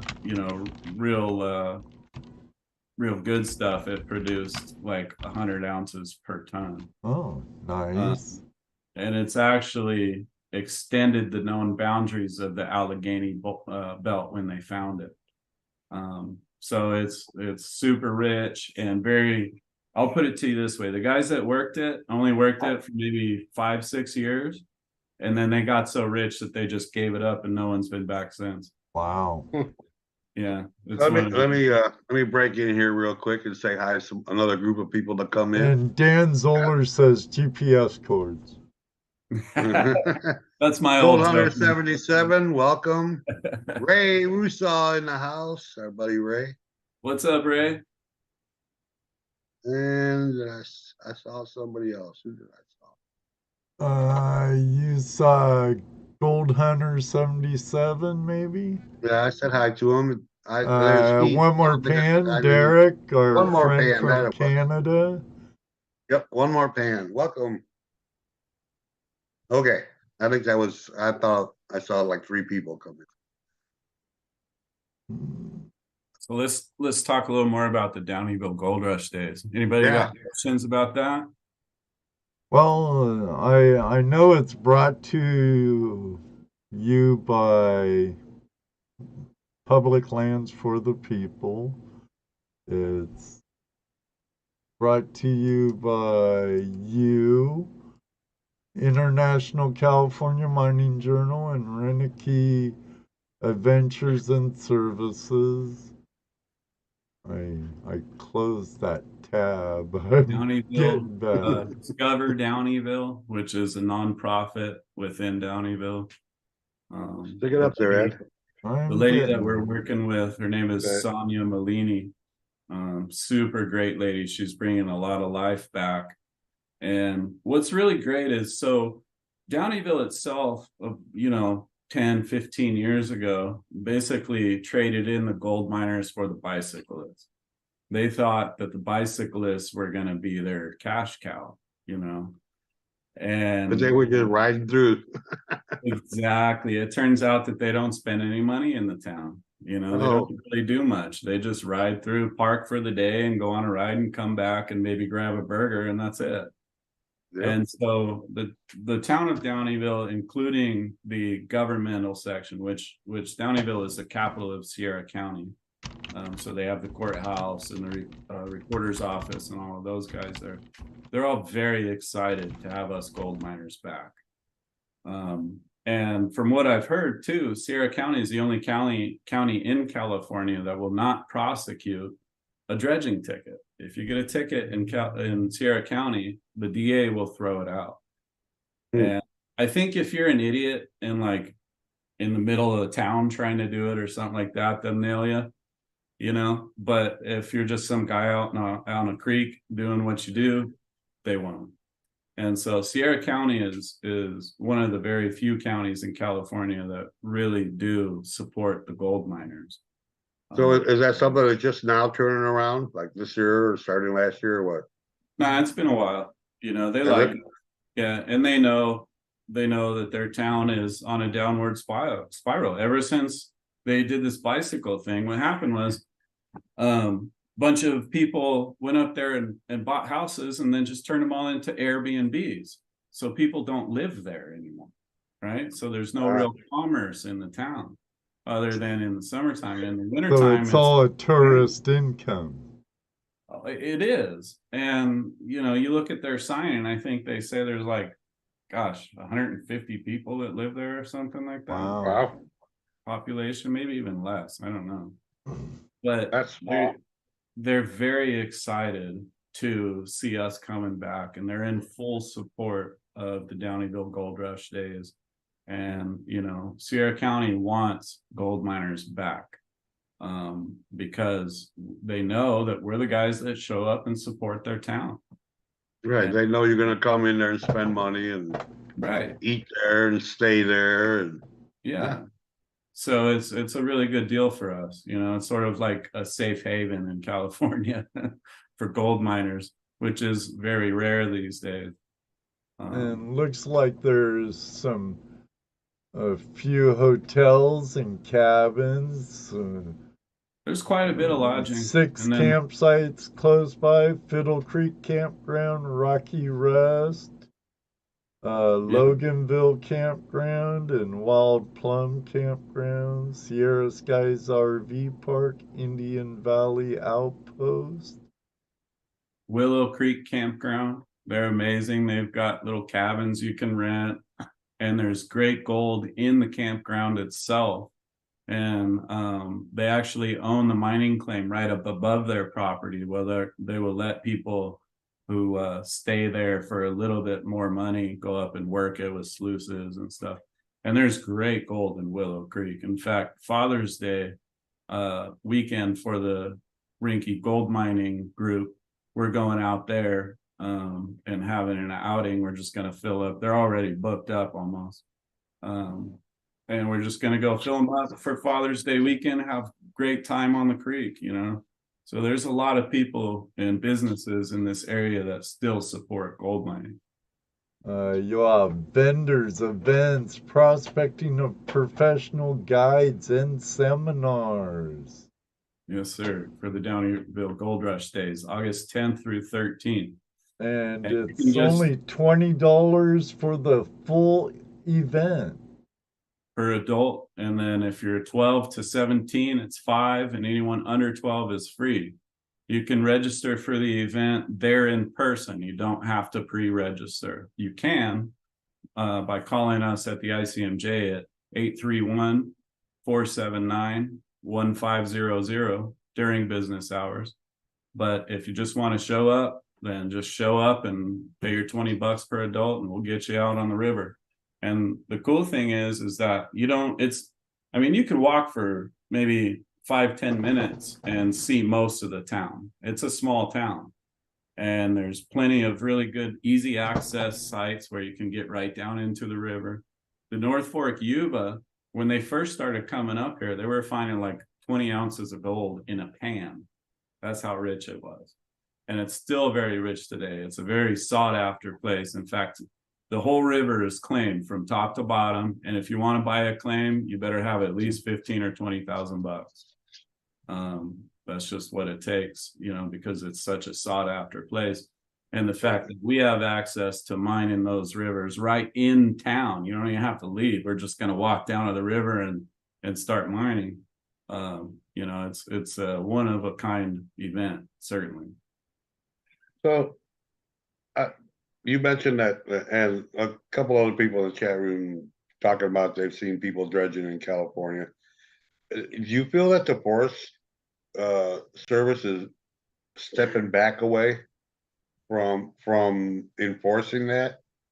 So the Forest Service doesn't enforce it. Who enforces it would be Fish and, well, we used to call them Fish and Game, but they changed their name due to wokeness to fish and wildlife, because they're not game, right? It's wildlife. Okay, Right. that's bad word. Yeah, but anyway, so the fish and wildlife are the only ones who can actually ticket you for dredging here in All right. California. And I do feel like they've backed off big time. You know, I think there's some troublemakers out there in middle California, like near Coulterville, who go out and publicize that they're doing it and poke the bear in a way that they shouldn't. And a lot of those guys have been ticketed. They actually sent some of their hardest agents down there to get them because, you know, they just publicize it, right? But if you stay quiet and you're out there doing your thing, I mean, I haven't heard of anybody getting a ticket recently in at least probably 6 months. That doesn't mean they haven't, but I haven't heard of it. So I do feel like it's kind of I mean, most of the agents even are like, what are we doing here? We're not helping anyone by stopping dredging. You know, Right. They understand doing more harm than help. Yeah, they got bigger fish to fry, right? Like poachers and other things like that. So I feel like the agency itself sort of has a bad taste in their mouth about all of the dredging laws. They're kind of like, why are we doing this? You know, it doesn't make sense, but what laws do for the most part. Right. Yeah. So anyway, I do agree with you that it's a lot less pressure on us these days. Well, don't look like no one's taking us in on the call up opportunity to. Well, we're asking all the questions they're asking. Right. Feel like doing one of the giveaways right now? Yeah, it's 6:47, so let's start giving some stuff away. All right, everybody, we have 21 eligible users. If you're not yet, let's do the international ICMJ subscription first. Okay, so all of you, no matter where you live, if you want to get in on it, B3, J3B, how you doing, buddy? Good to see you. It's ICMJ, Brad.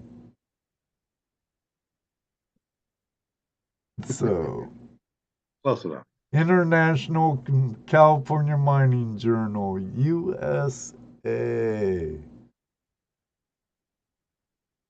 Doing well, my friend. Glad I made it. Good to see you here, buddy. Glad you made it too. I hope all is well in Ontario.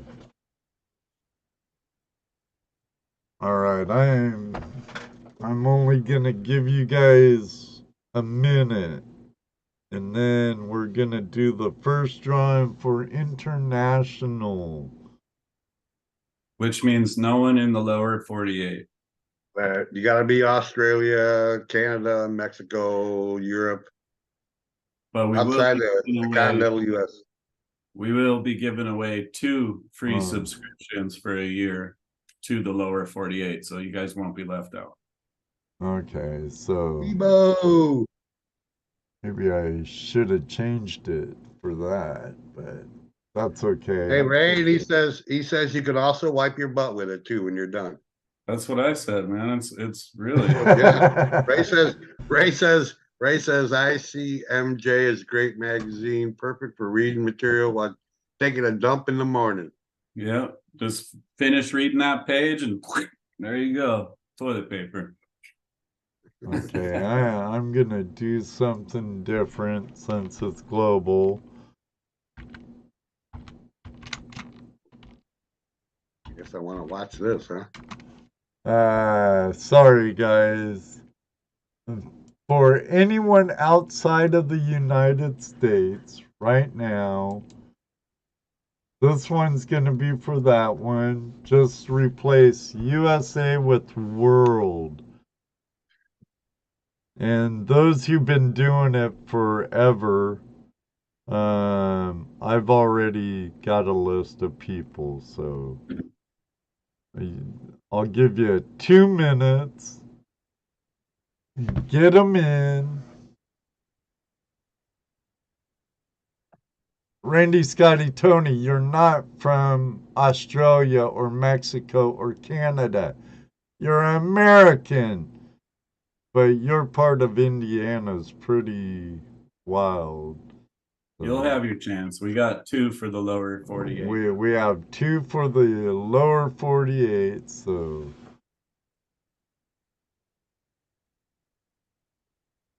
You probably got what, about 4 or 5 for the world? What's that?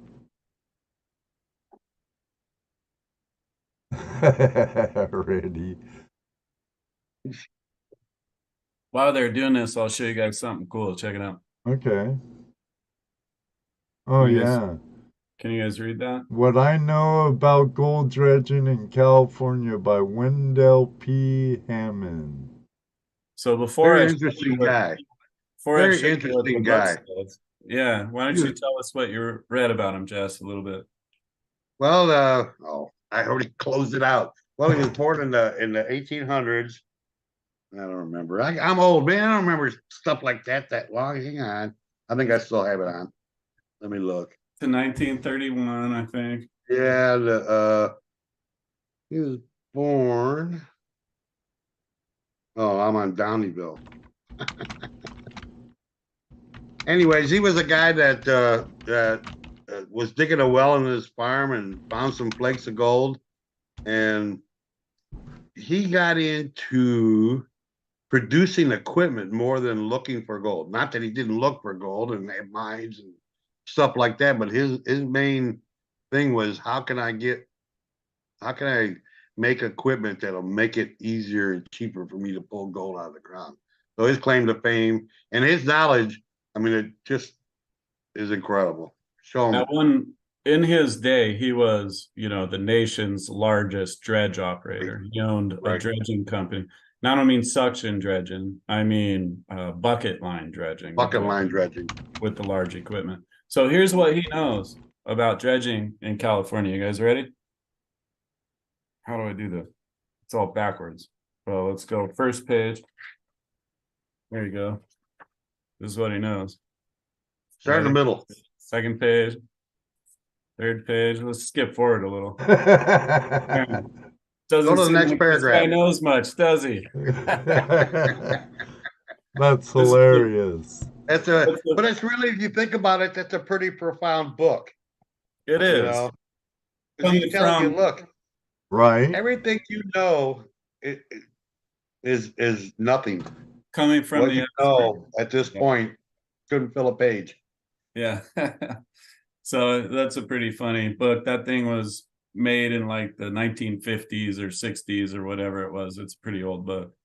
But yeah, that's in our library here at the ICMJ.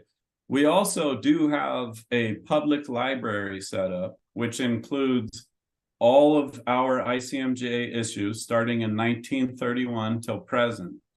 And if anyone ever wants a good resource to come and figure out, information about gold mining and stuff like that, we also have a bunch of other books like the Scientific Press and different things. And it's free for anyone to come and use. So if anybody's ever in the Grass Valley area and would like to do some research on gold mining, we've got a large library full of stuff you guys are welcome to come and check out, including the old ICMJ issues. And we have them bound from, I believe, 1946 until 1948 in books, our magazines that are bound. So you can come in and check those out. David Villa asks, any legal help in any way when it comes to mining? Public lands for the people help in that area. I'm pretty knowledgeable myself. And if anyone ever has questions, they're welcome to hit me up. That's what I'm here for, is to help the mining community. All right. Well, so give me a countdown and we'll roll for the world winner. 5 to 1, 10 to 1, 3 to 1? What kind of countdown? 1 to 1. Whatever you One. want. 1, okay. Caleb, full of gold down in the land down under. All right. Caleb. Where do you see your magazine going here in the future? Well, Well, let me rephrase the question. Do you have any plans to add more content? Are you going in any particular direction with it? definitely. I'd like to actually get more into real production mining, the big guys. I want to start telling those kind of stories. And we've got quite a few people that want to do that. We don't, here at the ICMJ, we don't want to just tell stories. That's not our point. We want to help people gain knowledge that they otherwise would not have gained without reading our magazine. And so we're going to add 8 pages to the magazine. It's 64 pages, but then you have the front and back cover. So it's actually, +4.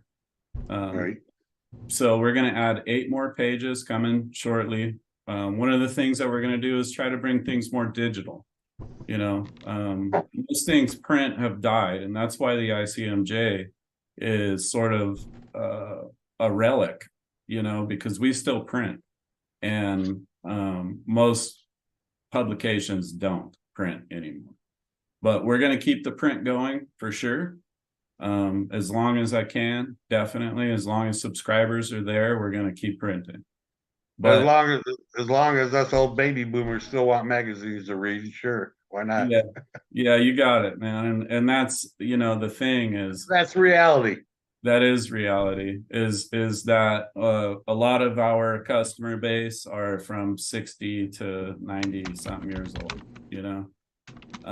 so I have to figure out how to keep the magazine alive once all the baby boomers are gone. So we're trying to go more digital. We're going to get with guys like you guys. We're going to add a page in there, which will give people access to different YouTubers and things like that. So we're going to try to bring in the new age a little bit into the magazine without sacrificing what it has been forever, right? So we're going to just add pages to it. Give people more opportunities to learn, and I really want to start gearing it towards younger people as well, without sacrificing what we've done for the older generations as well.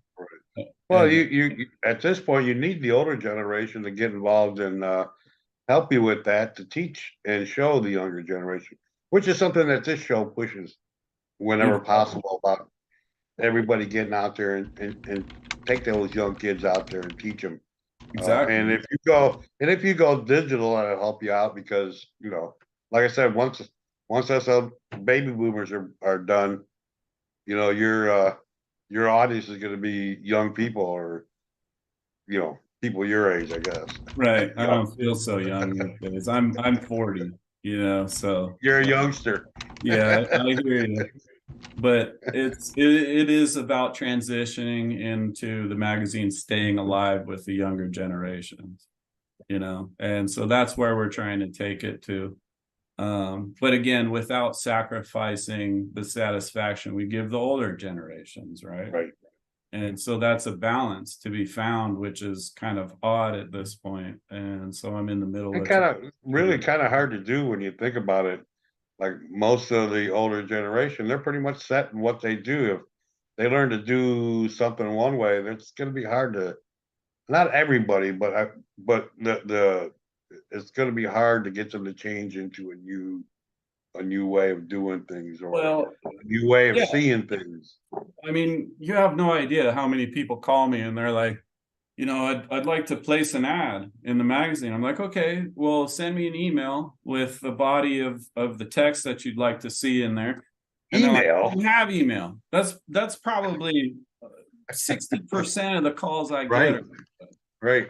you know, Hell, so you want hey, my email is still AOL.com. So what do you think of that? yeah. You got mail. 1996 style. All Hey, right, Jesse. I got them discs in the mail all the time. Yeah. Give me a countdown, Jess. 5, 4, 3, 2, 1. The winner is Jack Frank. Jack Frank. Jack Frank. All right, Jack. Are you here, Jack? You gotta be here. You gotta say hi. I'm here. Jack, are you still here? Let's give another countdown. 5, 4, 4, 3, 2, 2. 1. Jack got jacked. Oh man, I work with Jack too. Should have stayed till the whole show, not fall asleep, Jack. Yeah, I work with Jack. Can't hurt a guy with 2 first names. Jack, what's his last name? Frank. Frank, Jack Frank, yeah. Yeah, hardworking, great guy I work with. Well, you know him personally then, so let's give it to him. Okay, okay. And basically, what Jack he got needs lucky. to do is call me on the phone tomorrow after 10 a.m. That's our hours, is about 10 to 6.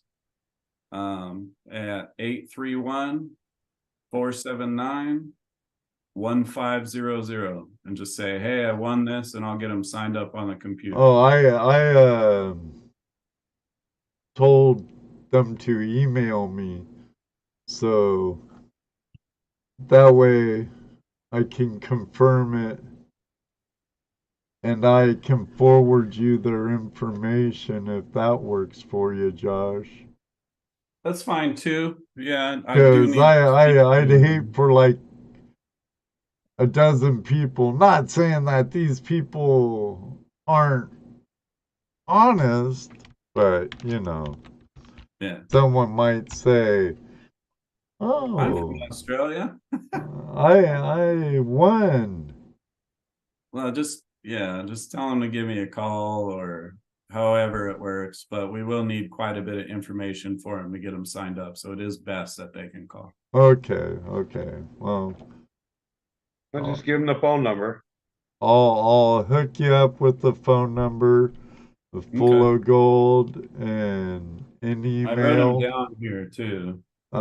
His name's Caleb. I forget his last name. He's from Australia. Jack Frank, I'll give him your number and he can call you. All right, Josh, give me another countdown, and this is the last one for the U.S., right? Oh, we're doing U.S. now? Yeah. The last one was you had one for Australia already and one for US already. So Jack Frank was international, right? No, U.S. US. Oh. Who did the Caleb. No. Caleb. Caleb. Full of gold was Australian. Okay, and so he's what's last name? I'm making a note here. I forget. Caleb, what's your last name?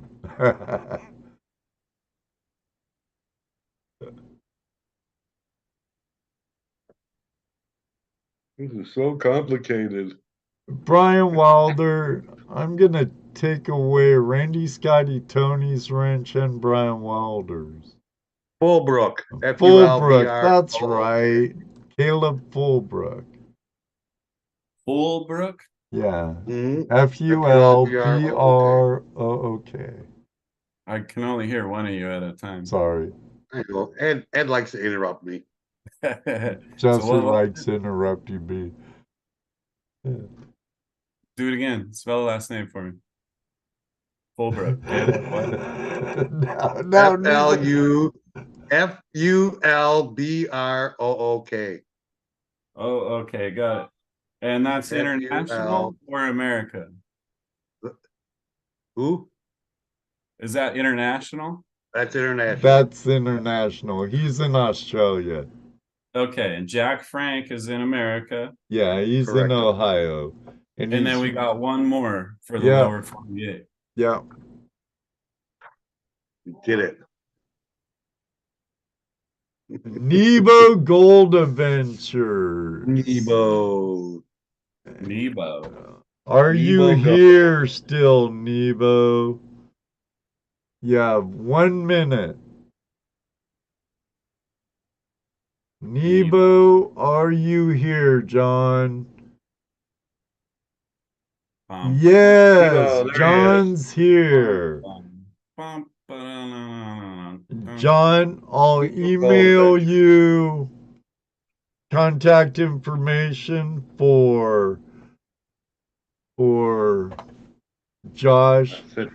I forget. Nebo's in his last name, but I forget it. It's John. Just have him call me tomorrow. He's we'll from get Pennsylvania. Sounds good. That's where my family's originally from. Motor City Magnet Fisher, how you doing? Nebo. John Nebo. Oh my God, Ed, I'm killing myself. All right, and then we got the 1-year membership to the Reinke Gold Mining Adventures and Services. Now, please don't get involved in this one unless you come to California, and it's only 1 Well, year. before you go to that one, full of gold is a problem. He says, don't think I can make international calls. Sorry. Send me an email with all your info. We will need your phone number, name, address, and that's pretty close to it. Email if you have one, and you can just email all of that to me at josh@icmj.com, or just get the info to these guys and they'll get it over to me. Yep. And that's Josh Nicholden. John Nicholden. John Nicholden. You're right. I'm confused. That's okay. Caleb will send it to me. He's the third winner. That's okay. Caleb, just send it to me. I'll get it to Josh. Yeah, we'll take care of you guys. No problem. Now, let me set up for Western, like Josh said, we don't want any Tom, Dick, or Harry doing this next one because Use it. We want people that will use it exactly in California, or at least come here a few times a year, not just once. Like it'd be great for like Otis out of Washington. He's always down there, or Damon, or any of you Californians or Arizona. Yeah, all our California lurkers. It's time to get in and say chat. Yeah. But in say your name, let us know we're here. You get a free membership to our claims, and I guarantee you they're the best club claims in California. Guaranteed. Guaranteed. You know. So there you go. I'll be in California next winter. There you go, Brian. Put it in there. What are they putting in? They're putting in this right there. Reinke Mining Adventures. Put that in. Be eligible for a 1-year membership. All right. Thank you, Caleb. Well, we're glad you're still here, Mr. Jimenez. Yes. I'm gonna go grab my magazine real quick, show you guys something. All right. Make sure type it in just the way I have it. It's case insensitive, so you could have it all lowercase, all capital. It don't matter, but it has to be separated. Reinke Mining Adventures. And services. Well, And service. that's what it is, but for the keywords, I just have Reinke Mining Adventures. You guys see that nugget there? Mm-hmm. You have that spelled wrong. Huh? Jesus. Oh, so you guys see that nugget there? Ooh. That was found in Colfax, California, which is only about 20 minutes from Grass Valley, last year by my buddy Jojo Fink. And we Nice. featured him in an article, and people are still finding the big gold, definitely. What's It's really out cool there. about Out that there. story is that he was out relic hunting, and he was going along the old railway, which is the one from California that met in, to the East Coast when they did that railway deal. So he was going around searching for flat areas along the railway to look for relics, because normally the leveled areas is where the houses were put. And so he found that underneath of an old housing foundation. And what's cool about that is that the way that happens is, most of those guys were Chinese miners, and they'd be out there looking for gold as they're building the railway. And of course, they're not allowed to take it. So they'd put it in their pocket, bring it home, and bury it. And a lot of people died making that railway. A lot of people died while they were doing it. And so they'd bury their gold and then go off and somehow die, and then that gold would be there. Well, this guy Jojo went out there metal detecting for relics and just found that thing in the dirt underneath one of these old housing foundations. Cool. So that's my story. Just trying to fill dead air for you. The story you're gonna stick to it, right? Type that in, James. You said you're in. You live in Banner, so you're close by. Where's Banner? It's up by Oroville. Oh, okay. Yeah, real close then. Type it in, James. We actually do have a claim near Oroville on the Feather River, just northeast of Oroville.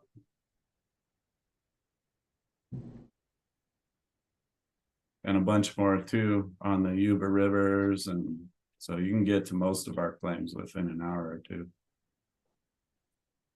Anybody from Sacramento, there's no other groups in this area that offer what we do at all. That's why I tell you, I can guarantee you that we're the best, because we just don't have much competition. Right. I'll do it. Time's up. You need a countdown? Sure. 5, 4, 3, 2, 1. What's that Oh! My brother won it. Who? My brother. Oh, James Van Cleve. All right. What's his name? James Van Cleve. Spell that for me. Last name Van Cleve. VANCLEEF.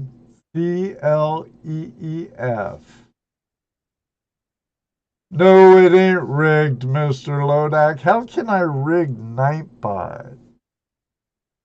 They all say it's rigged when they don't win. That's just the way True. Mr. Lodak will even say it's rigged when he wins. True. Very true. Even if it is rigged, I didn't do it. They're the one picking it, not me. I got no controls. It's all on Ed. It's all on Ed, right? James, I've had raffles before, man, and the guys who don't win are always telling me it's rigged. Yeah. I'll call you tomorrow, Jim, after work, and give you Josh's number so you can contact him. So you better use it or he'll tell me. Well, since he says it's rigged, let's do another one, huh? I'll give away one more membership to the RGM. Ooh. 1 year. That's 2. All right. One more countdown, Jesse. Ready? Yep. Go. Dan Zoller. Dan Zoller. Dan Zoller. He won't use them though. That guy never drives anywhere. That's right. A couple claims up That's by right, him. DPU. It's so rigged. Yeah, we do have a couple claims up by Dan though. It's on the Silver Fork American River, and there's actually some pretty darn good gold up there. So you'll get there if you have to ride your bike, Dan. Hey, Patrick. We'll go Patrick Moore, good to see you, buddy. And James, you better use it. Good claims. I know you got gold in the creek in your backyard, but good claims, buddy. Good claims. It's all done, Joseph. Sorry. Steven Schwantz said, I'm happy I have a lifetime membership. There Steve's you a good go. guy. I know Steve. He's one of my good buddies. I like him a lot. And welcome, Steve. Yes, welcome. You know, that's one thing about the mining community, and my group especially. We seem to attract really good people. It's, you know, because we're not egotistical. We're not judgmental. We're not out to make anyone be anything other than themselves. All right, Dan. Dan said he'll message you directly. Yeah, I'll hook him up. And I'll call my brother tomorrow and give him your number, and he can get a hold of you. You can give him my cell. You've got that, Ed. Okay, will do. It's easier than the phone, because if you call the ICMJ phone, you won't get me. You'll get my employee. Okay. Wow, we've gone 17 minutes Have over you today. got new stickers yet? Not yet, Terry, but they're coming. They're in production now.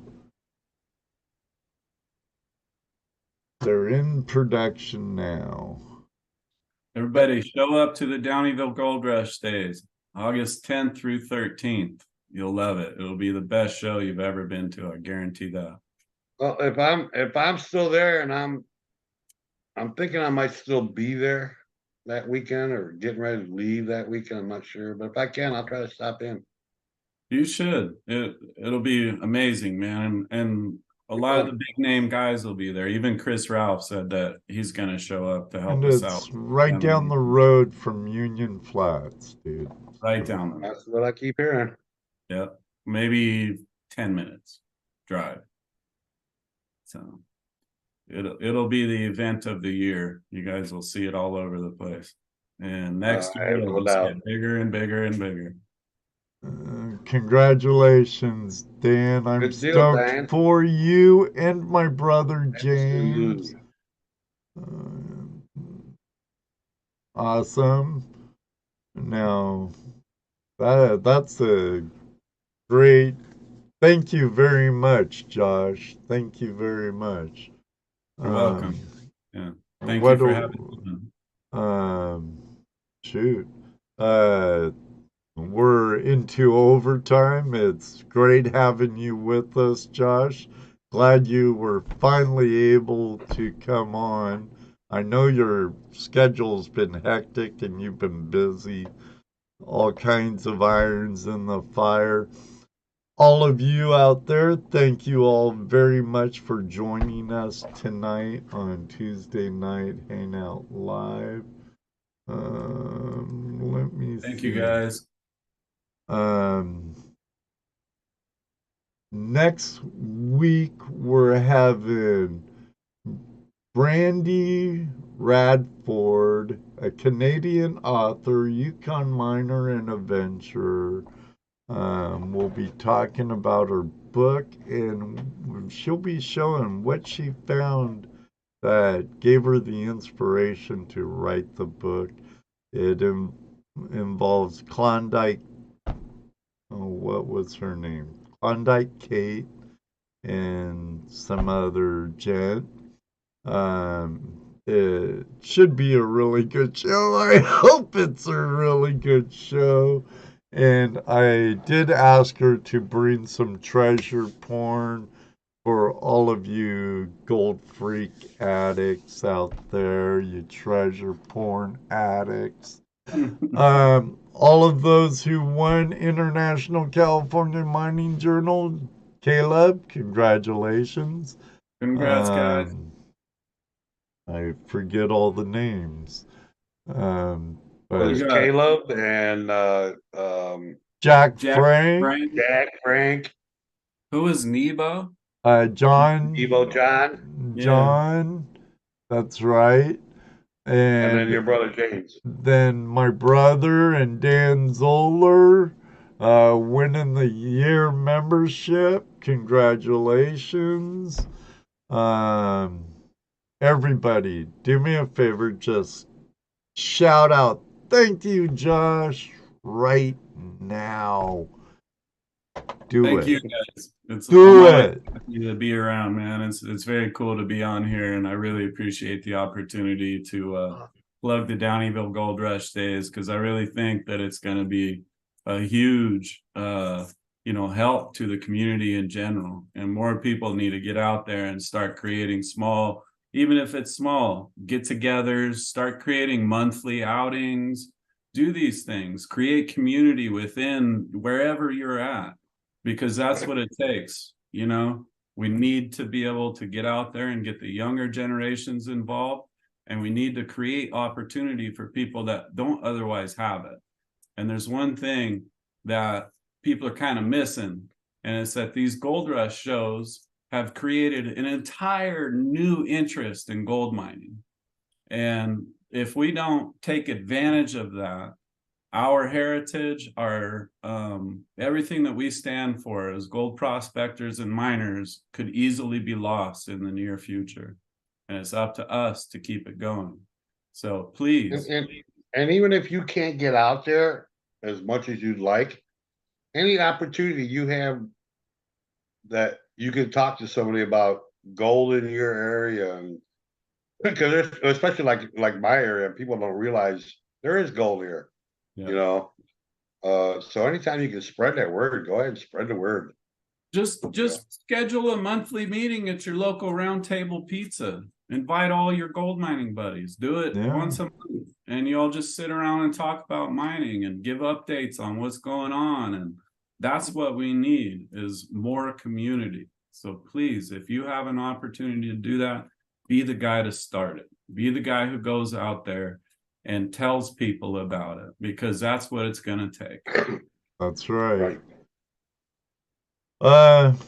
Everybody. David Villa says, beers on Josh. Beers on Josh. Woo! Here, come on out. Better late than never, Tin Man. Thanks for stopping by. Until next time, may you always have a flash in your pan. You know what he's going to say next. That's right, because it does happen, huh, Jesse? Maybe one day, too, we'll meet you on the river. Until then, everybody, we're out of here. Thank you. Good night, everybody. Thank you. Congrats, Dan, James, Jack. I'm moving over Miami.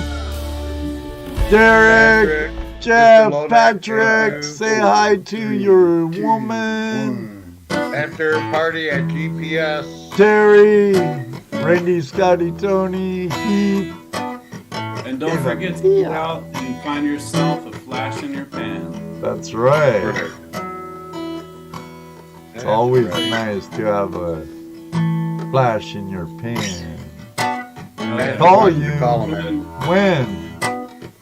I'll call you tomorrow, Patrick. You'll find a flash in your pan. Hi, Brad.